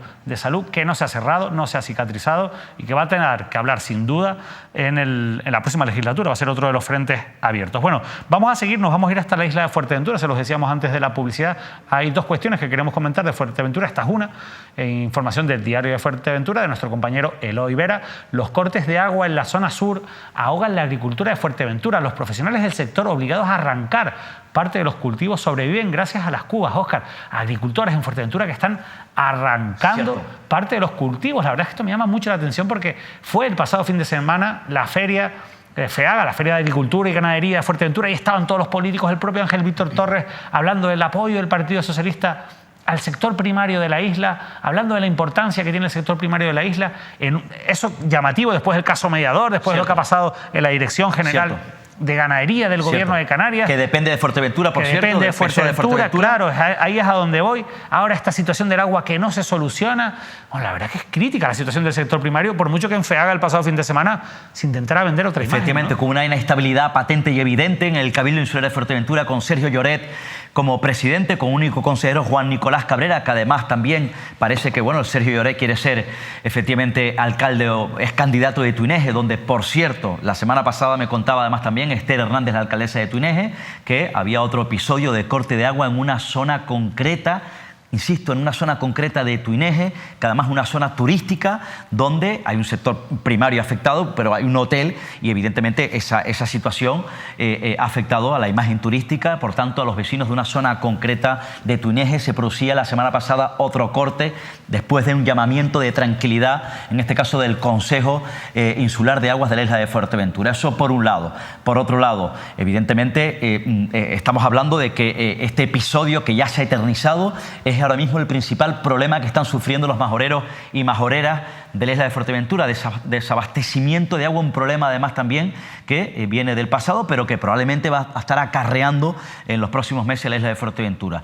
Por cierto, la semana pasada lanzaba un comunicado contundente la Asociación de Agricultores y Ganaderos de Canarias, ASAGA, y alertaba, insisto, alertaba de las consecuencias graves, que iba a padecer o que pudiese estar padeciendo el sector primario, los agricultores y los ganaderos en la isla de Fuerteventura por ese desabastecimiento de agua. Y por cierto, el problema del agua que también está formando parte de los programas electorales, los proyectos de las promesas electorales, discursos electorales de los candidatos y candidatas a la presidencia del Cabildo de Fuerteventura. A mí me parece una situación lamentable. La verdad que una situación lamentable, y siguiendo con Fuerteventura, otro capítulo más de un culebrón que parece no tener fin y que yo creo que al final va a tener que resolverse en los tribunales. Vean este titular de Atlántico hoy. El Estado recurre a la Constitución para decir que tendrá la última palabra sobre el río Tres Islas. El Ministerio para la Transición Ecológica y el Reto Demográfico se ha pronunciado sobre este asunto en una respuesta parlamentaria a la diputada canaria del Grupo Mixto María Fernández de Coalición Canaria.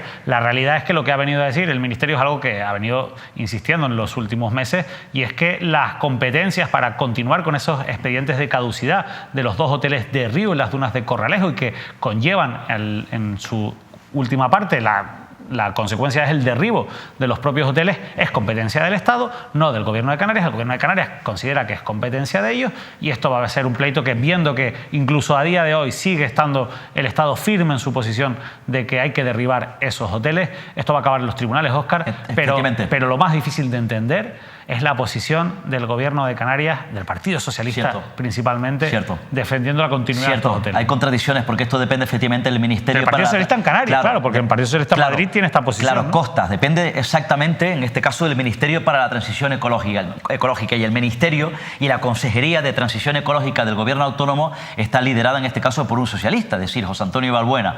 ¿Por qué? Porque es una cuota, esta consejería depende efectivamente del Partido Socialista, cuyo jefe, máximo jefe, Ángel Víctor Torres, que evidentemente contradice en su posición a esa decisión firme y contundente del Gobierno de España, donde parece ser que Ángel Víctor Torres quiere esa competencia o liderar esa decisión. ¿Por qué? Porque está en juego efectivamente un gran número de trabajadores y trabajadoras que dependen de estos complejos hoteleros. Pero en cualquier caso, independientemente de lo duro o lo dramático que tú decías de manera contundente hace algunas semanas para estos trabajadores, desde luego aquí no queda otra, hay que cumplir la ley. Por tanto, esta es la decisión que tiene que tomar el Gobierno de España y no evidentemente el hecho de que en este caso el Gobierno de Canarias quiera tratar de recurrir esa posición, ¿no?, del Gobierno de España. Aquí una contradicción y creo que el Gobierno de Canarias se está metiendo en un laberinto peligroso y preocupante. Bueno, ahí estaban viendo esas imágenes que hablan por sí solas. Ahora vamos a hacer una pequeña parada rápida en la isla de Gran Canaria, porque también otra novedad. Nos gusta seguir los asuntos que tratamos en esta mesa y saber si hay novedades o no. Bueno, pues ha habido un pequeño avance, pero no lo suficientemente importante para que los bomberos de Las Palmas de Gran Canaria dejen de protestar. Lo han vuelto a hacer. Vemos este titular de La Provincia. Los bomberos de Gran Canaria entran en campaña. Un centenar de bomberos del Cuerpo Insular reclama al Cabildo negociación para ampliar la plantilla. Quieren más plantilla, vuelven a salir a la calle han vuelto a salir a la calle en esas manifestaciones donde hacen mucho ruido y, como están viendo, bueno, pues no dejan de pintarle la cara, si me permite la expresión, a Antonio Morales, el presidente del Cabildo de Gran Canaria. La parte positiva, yo les decía que algo se había avanzado y no es una tontería, porque era algo fundamental de cara a la seguridad de los bomberos de Las Palmas de Gran Canaria. Como vamos a ver en este tuit de la cuenta oficial de los bomberos, es que ha llegado de los trabajadores y trabajadoras de bomberos, ahora sí, años más tarde de lo que debiera haber sido y 8 meses después de que el concejal dijera que llegaban en días, estrenamos la ropa de intervención. Solo el tiempo dirá cuáles son las consecuencias de haber trabajado años con una ropa en mal estado. La verdad es que situación complicada la de los bomberos de Las Palmas de Gran Canaria, complicada la de los bomberos en general de la isla de Gran Canaria, dos frentes abiertos que no encuentran solución. Efectivamente, esto es una reivindicación, una lucha histórica de los bomberos, de efectivos de bomberos del Consorcio de Gran Canaria. Se ha manifestado, insisto, histórica, porque ya lleva mucho tiempo, primero, efectivamente, reclamando mayor apoyo, mayor número, que abran algunos parques que han cerrado, como por ejemplo, si no me equivoco, en Tejeda, en el municipio de Tejeda, que hay una red insular de parques de bomberos y, por otro lado, efectivamente, mejores medios materiales. Y acusan directamente, señalan directamente al presidente del Cabildo de Gran Canaria, candidato a Nueva Canarias a la presidencia, Antonio Morales. Han dicho en estas reivindicaciones que el propio Morales, sin embargo, apuesta por gastar dinero en materias que no tiene competencia, como por ejemplo, es lo que dicen los propios bomberos, el Club Baloncesto Gran Canaria, que mantienen ellos directamente 8 millones de euros, donde tiene competencias directas el Cabildo. Emergencia, dicen, no existe consejería ni dinero para abrir parques necesarios y recursos humanos. Tejeda cerrado y con falta de 80 bomberos, pero hay 500 millones, insiste, en los bancos sin gastar, y el club de baloncesto. Critican la nefasta gestión de Antonio Morales al frente del Cabildo y, por tanto, al frente, insisto, del Consorcio de Bomberos de la isla de Gran Canaria, donde parece ser que Antonio Morales dice que no tiene competencia. Bueno, pues ahí ven ustedes, frente abierto contra Antonio Morales por parte del Consorcio de Bomberos, frente abierto contra Augusto Hidalgo, el alcalde de Las Palmas de Gran Canaria y ahora candidato al Cabildo Insular, por la situación también de precariedad de los bomberos de la capital Gran Canaria y, bueno, pues una cuestión de seguridad y de emergencia que se encuentra ahora mismo en un conflicto laboral que nos sorprende que después de tanto tiempo no se haya puesto fin. Vamos a terminar con la crónica política porque les decíamos que íbamos a hacer una parada en el municipio de Gran Canaria de Telde y la verdad es que la situación allí, bueno, ya lo fue en 2019, el cacao político es tremendo, pero últimamente se ha ido tensando la situación también con muchísimas ofertas de cara a los ciudadanos. Yo entiendo que los vecinos y vecinas de Telde tienen que tener un cacao muchas veces ante tantas posibilidades políticas, un municipio en el pasado golpeado por ese caso Faicán, golpeado por la presunta corrupción. Era un feudo muy potente del Partido Popular, que después de toda esa presunta corrupción ha acabado el Partido Popular convirtiéndose en un partido casi residual. Ahora el Partido Popular quiere volver a tener peso, pero también Coalición Canaria, que ha sido decisiva para el último gobierno, tiene sus problemas internos. Bueno, vean este titular de Canarias Ahora. Coalición Canaria se quiebra en Telde. Nadie de la organización acudió este miércoles a acompañar a su candidato a la presidencia del gobierno, Fernando Clavijo, en su visita electoral a la ciudad, en un gesto más de distanciamiento que incluye campañas diferenciadas y que anticipa ruptura tras el 28M. Recuerden que el candidato es Héctor Suárez, de Coalición Canaria, al municipio. Hombre, Óscar, cuanto menos sorprende que vaya el líder del partido, el candidato regional, y que no estén los miembros de la agrupación local, ¿no? Efectivamente, además yo decía que Telde es una conquista, va a ser una conquista, está siendo una conquista muy importante para Coalición Canaria, Partido Socialista, pero también para el Partido Popular. Insisto, Telde es una de las ciudades más importantes de Canarias y es la segunda ciudad más importante de la isla de Gran Canaria, su extensión y por número de habitantes. Eso por un lado. Desde luego, en esa visita haciendo campaña, que por cierto no fue al Senado, tenía una cita el propio Clavijo, que es senador en la Cámara, en una sesión plenaria, pero sí fue a hacer campaña efectivamente a Telde. Ahí está en esa imagen. Las propias enmiendas efectivamente, con la ley de vivienda. No asistió al Senado, pero sí a hacer campaña a Telde, porque resulta importante Telde para Coalición Canaria, para el PSOE y para el Partido Popular. En esa imagen vemos a Fernando Clavijo, el máximo responsable de Coalición Canaria en esta comunidad autónoma, candidato a la presidencia, Pablo Rodríguez, que es en este caso el secretario general del partido en Gran Canaria y es el que lidera el Parlamento, y María Fernández. María Fernández, clave, o puede ser clave en esta guerra, ahora cuento. María Fernández, la candidata, es la apuesta de Pablo Rodríguez, la apuesta de Fernando Clavijo, candidata de Coalición Canaria, actual diputada nacional por esa provincia, pero es la candidata al Cabildo Insular de Gran Canaria. Y digo que hay un distanciamiento. La agrupación de Coalición Canaria en Telde es fuerte. ¿Por qué entiendo que se produce ese distanciamiento? Por cierto, esa información del Canarias Ahora dice que bueno, esa visita de Clavijo, Pablo Rodríguez y María Fernández estaba ya programada hace algunas semanas. Parece que avisaron tarde, a última hora, parece ser, según la información, a la representación de la agrupación de Coalición Canaria en Telde. En ese momento, los hombres y mujeres de Telde estaban visitando una empaquetadora de plátanos y un barrio y no estuvieron juntos. Hay una división palpable.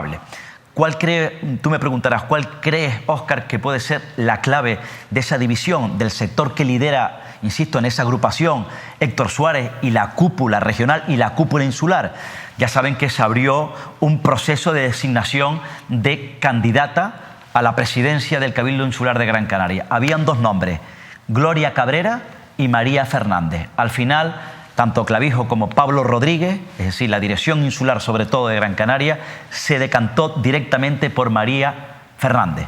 Y al final dejaron sola, le dieron la espalda a Gloria Cabrera. ¿Y quién es Gloria Cabrera? Que desistió a su candidatura. Dijo, no voy a presentarme a la candidatura, dimito en la candidatura por problemas de salud, por tanto, no quiero lío, abro el camino para que sea María Fernández la candidata, la mujer que apoya Coalición Canaria en Gran Canaria. Y tú me dirás, ¿quién es Gloria Cabrera? Es la pareja, la esposa de Héctor Suárez, el teniente de alcalde de Telde por Coalición Canaria, hombre fuerte de la agrupación de Coalición Canaria en este municipio. Y candidato de la formación nacionalista, pues ya ven, todo queda en casa. Al final también las peleas internas acaban evidentemente reflejándose en el exterior, con esta quiebra que, como titulaba Canarias Ahora, está viviendo Coalición Canaria en Telde. Pero yo les decía que el cacao político en este municipio, municipio fundamental, como he dicho, uno de los 4 municipios más importantes de Canarias, como comentaba Óscar, ya viene desde 2019. Fíjense cómo quedaron los resultados electorales en el año 2019. Ahí ven todos los partidos con representación política y ven cómo 8 concejales obtuvo Nueva Canarias con Carmen Hernández, la actual alcaldesa. El Partido Socialista obtuvo 6, 4 Coalición Canaria, que en aquel momento iba junto a Unidos por Gran Canaria a las elecciones. Después aparece Ciuca, que obtuvo 3 concejales, y después con 2 concejales el Partido Popular, Podemos y Más por Telde. Bueno, ante todas estas opciones políticas, o a todas estas opciones políticas y otras, por supuesto, se tienen que enfrentar en las urnas, por decirlo de alguna manera, los ciudadanos, los vecinos y vecinas de Telde, con alguna opción más, porque, por ejemplo, ahora Coalición Canaria y Unidos por Gran Canaria van de manera separada a estas elecciones. Vamos a repasar uno por uno a los principales candidatos y candidatas en el municipio de Telde. Vamos a empezar por Carmen Hernández, que es la actual alcaldesa. Óscar, en ese pacto doble de Coalición Canaria Más por Telde y Nueva Canarias. Y Nueva Canarias. A mí, cierto. Esto, recuerden, porque lo iba a comentar y se me olvidaba ahora viendo ese gráfico. Cuando la noche electoral, el pacto que parecía que se iba a fraguar en Telde los días siguientes después de las elecciones, era uno en el que estaba el Partido Socialista, en el que estaba Coalición Canaria, en el que estaba Ciuca y en el que estaba el Partido Popular. Pero ese pacto nunca se llegó a firmar. Y a última hora, a solo unas horas de que tuviera que tomar posesión la nueva corporación, se decidió firmar un pacto, como acaba de decir Óscar, entre Coalición Canaria, Nueva Canarias y Más por Telde, en el que había eso que está tan de moda ahora de la alcaldía compartida, ¿no? 2 años de alcaldía para Héctor Suárez, que ya lo tuvo, y 2 años para los 2 últimos años del mandato para Carmen Hernández. Bueno, en esa situación ha estado a lo largo de estos años el municipio y ahora tenemos este panorama electoral. Carmen Hernández, Óscar. Sí, Carmen Hernández es la alcaldesa, efectivamente. En este caso, en el primer tramo del mandato fue la teniente alcalde, porque el alcalde era Héctor Suárez. Ya saben que ahora es el teniente alcalde, y en este último tramo el poder lo lidera la propia Carmen Hernández, una mujer muy cercana de Román Rodríguez, de Pedro Quevedo, una mujer fuerte de Nueva Canaria, él es de la Gran Canaria, y diputada regional por esta fuerza política.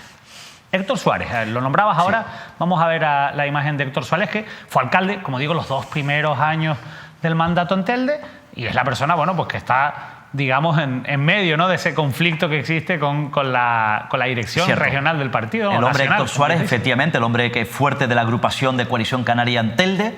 Ya saben que Héctor Suárez, el teniente alcalde, es el candidato en este caso de Coalición Canaria, por cierto, en un acuerdo con CSD, que es una formación política cuyo número 2 es Juan Martel, un conocido además también de la política de Telde. Llegaron a un acuerdo, Juan Martel va de número 2 en su lista. Ya saben, además también, fue un conocido de la política regional, fue un conocido del ámbito turístico, porque en su momento el propio Héctor Suárez fue director general de infraestructuras turísticas de la comunidad autónoma. Bueno, otro director general, ya que nombras a Héctor Suárez como su etapa de director general, Alejandro Ramos, el candidato del Partido Socialista, en este caso la apuesta de los socialistas para Telde. Óscar, sí, también fue director general, o ha sido director general. Sigue siendo Alejandro Ramos, todo un histórico, todo un conocido, tiene mucho empeño en convertirse en alcalde, lleva mucho tiempo. Alejandro Ramos, el candidato del Partido Socialista, es el actual director general de trabajo de la comunidad autónoma, un hombre muy cercano a Torres, pero sobre todo un hombre muy cercano a Sebastián Franqui.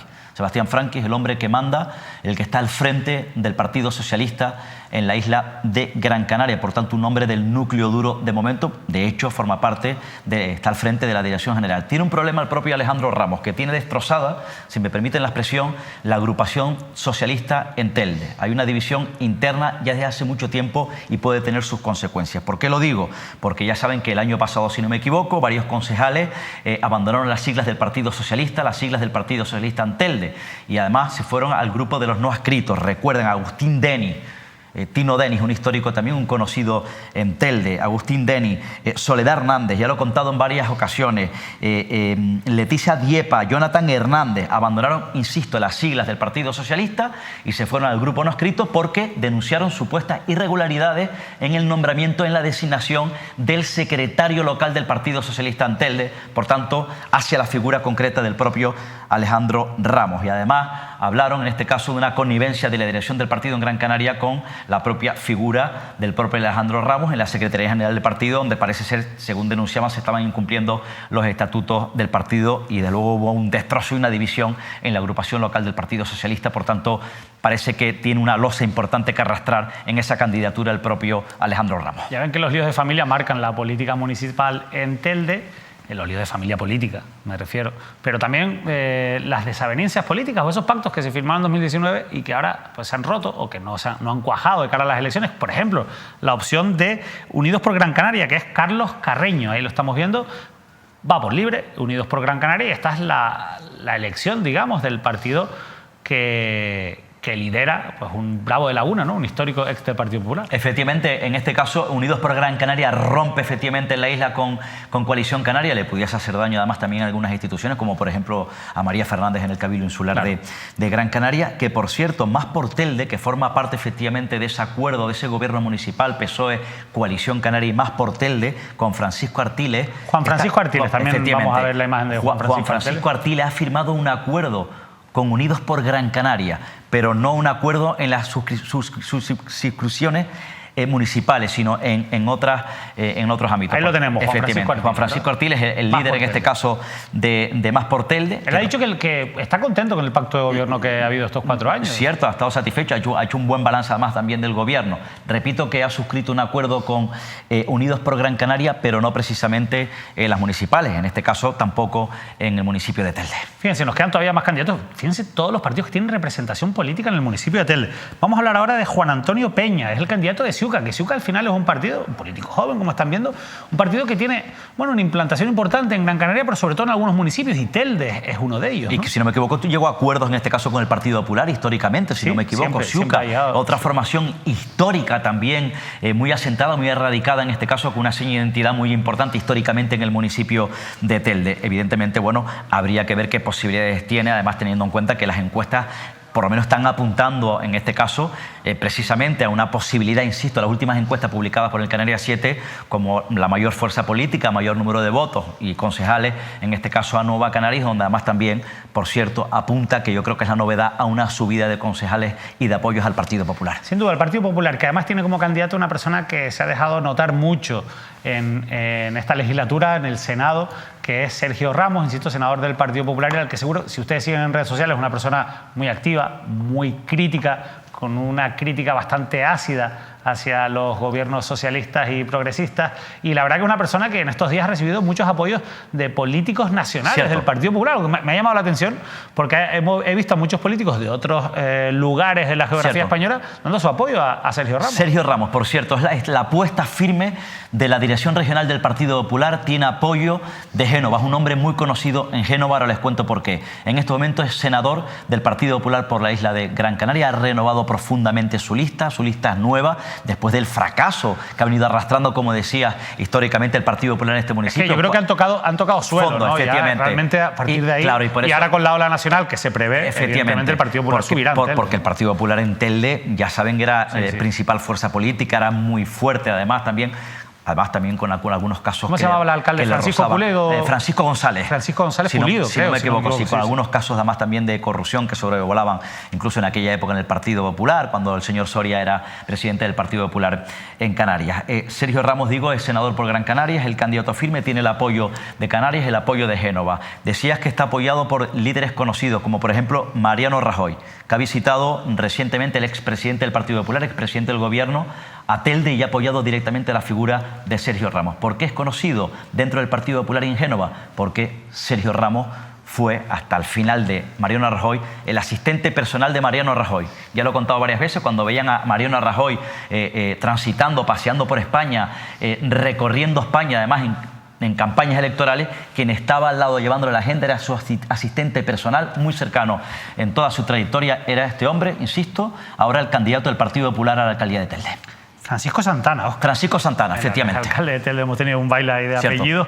La verdad que es complicado seguir el día a día de la política de Telde. Todavía nos queda un candidato, en este caso el de Podemos, que será César Santana. No sé con qué opciones llega Podemos, pero lo que si no me equivoco, Podemos tiene 2 concejales en este momento. Dos concejales, y además Podemos ha sido bastante claro a la hora, no se quiso sumar a ese primer pacto que se estaba negociando, no se quiso sumar a ese segundo pacto, que es el que finalmente cuajó, y se ha mantenido en una oposición. Veremos si saca frutos o no de esa oposición. César Santana, que si no me equivoco, forma parte de esa confluencia y va candidato por Izquierda Unida, si no me equivoco. Es candidato efectivamente de Izquierda Unida dentro de esa confluencia de que... Y habría que ver efectivamente en este caso si Carmen Hernández, en caso de que se convierta en la primera fuerza, Coalición Canaria, insisto, que son los que en principio tienen el poder y podrían tener un buen resultado. También, ojo, porque si le dan buenos resultados, pudiese tener un ascenso importante el propio Sergio Ramos.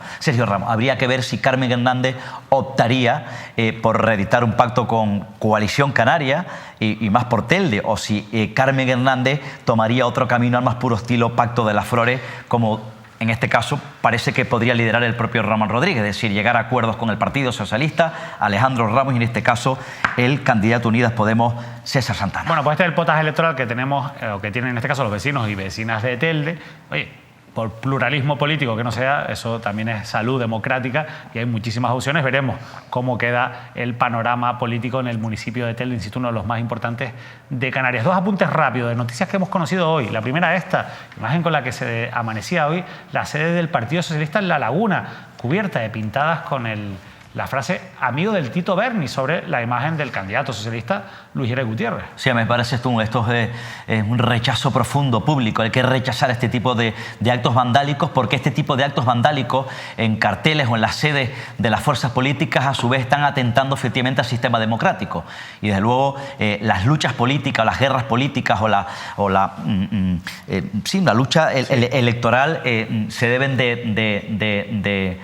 proceden en ámbitos absolutamente democráticos, y las elecciones se ganan en las urnas. La democracia son las urnas. Por tanto, el 28 de mayo, como decía efectivamente el Partido Socialista en La Laguna, me parece un acto, insisto, repudiable y que hay que rechazar y condenar públicamente. Además, que mira que se sentó con gente el mediador, pero uno con los que no se sentó directamente, sí con algún intermediario, porque intentó llegar a todo el mundo, también al alcalde de La Laguna, fue con Luis Geray Gutiérrez. No hay una relación que esté documentada en ese sentido, o sea que ni siquiera tiene ninguna base esa afirmación. Hay que rechazarlo, es un acto vandálico, hay que rechazarlo. En cualquier caso, si lo protagoniza cualquier individuo anónimo del municipio de La Laguna de la isla, pero si lo realizan personas cercanas, insisto, adversarios políticos de otras fuerzas políticas, más duro, más lamentable y más condenable es. Insisto, porque las luchas, o si me permiten el término, las guerras electorales o la lucha para hacerse con el poder de un municipio, en un poder electoral, hay que hacerlo en el marco democrático. Y el marco democrático, en el ámbito democrático, insisto, son las urnas. Sin duda, son las urnas. Condenamos, por supuesto, todo este tipo de conductas antidemocráticas, pero también no podemos estar a favor de esas, lo hemos comentado en varios programas del repaso, esas triquiñuelas que buscan los partidos políticos para seguir vulnerando la ley electoral. Por ejemplo, hoy ha ocurrido esto, conocíamos esto, la Junta Electoral ha ordenado al Cabildo de Tenerife retirar unos vídeos sobre la atención en dependencia, que en este caso la Junta Electoral ha considerado que al final lo que eran era una propaganda utilizando la imagen de una institución como es el Cabildo de Tenerife, Óscar. Pues hasta última hora va a seguir la Junta Electoral teniendo que pronunciarse, ¿no? Publicidad electoral, ¿no? Lo dice la Junta Electoral, no lo digo yo. Propaganda electoral, lo dice la Junta Electoral, no lo digo yo. Ahora sí vale, pero vale por parte de los partidos políticos, no de las instituciones. Efectivamente, claro. y lo más lamentable, efectivamente, que se haga propaganda política, publicidad política electoral. Por eso la condena a la Junta Electoral con las personas mayores, además con un asunto tan delicado y preocupante como es la atención a la dependencia. Oye, Óscar, estamos ya en el sonido de la campana, ya nos tenemos que ir casi 2 horas de programa en directo. Ha sido un placer, como cada jueves, Óscar, y como cada martes. Eso sí, la próxima semana descanso porque vamos a dar más cabida a esta programación especial de las elecciones, y el domingo programa especial de Decisión 2023. Bueno, ya la última palabra está en las urnas y la tienen los ciudadanos de Canarias. Efectivamente, vienen unas jornadas, unas semanas bastante intensas. Buenas noches. Muy buenas noches, Óscar Martín, periodista de Onda Cero Canarias. Muy buenas noches a ustedes, espectadoras y espectadoras que nos siguen cada día en Mírame Televisión. Vamos a continuar, insisto, haciendo un esfuerzo informativo de cara a las próximas elecciones, y nos vemos, eso sí, ya será el próximo domingo en un programa especial del que les iremos dando cuenta en los próximos días aquí en Mírame Televisión. Les esperamos que pasen un feliz fin de semana.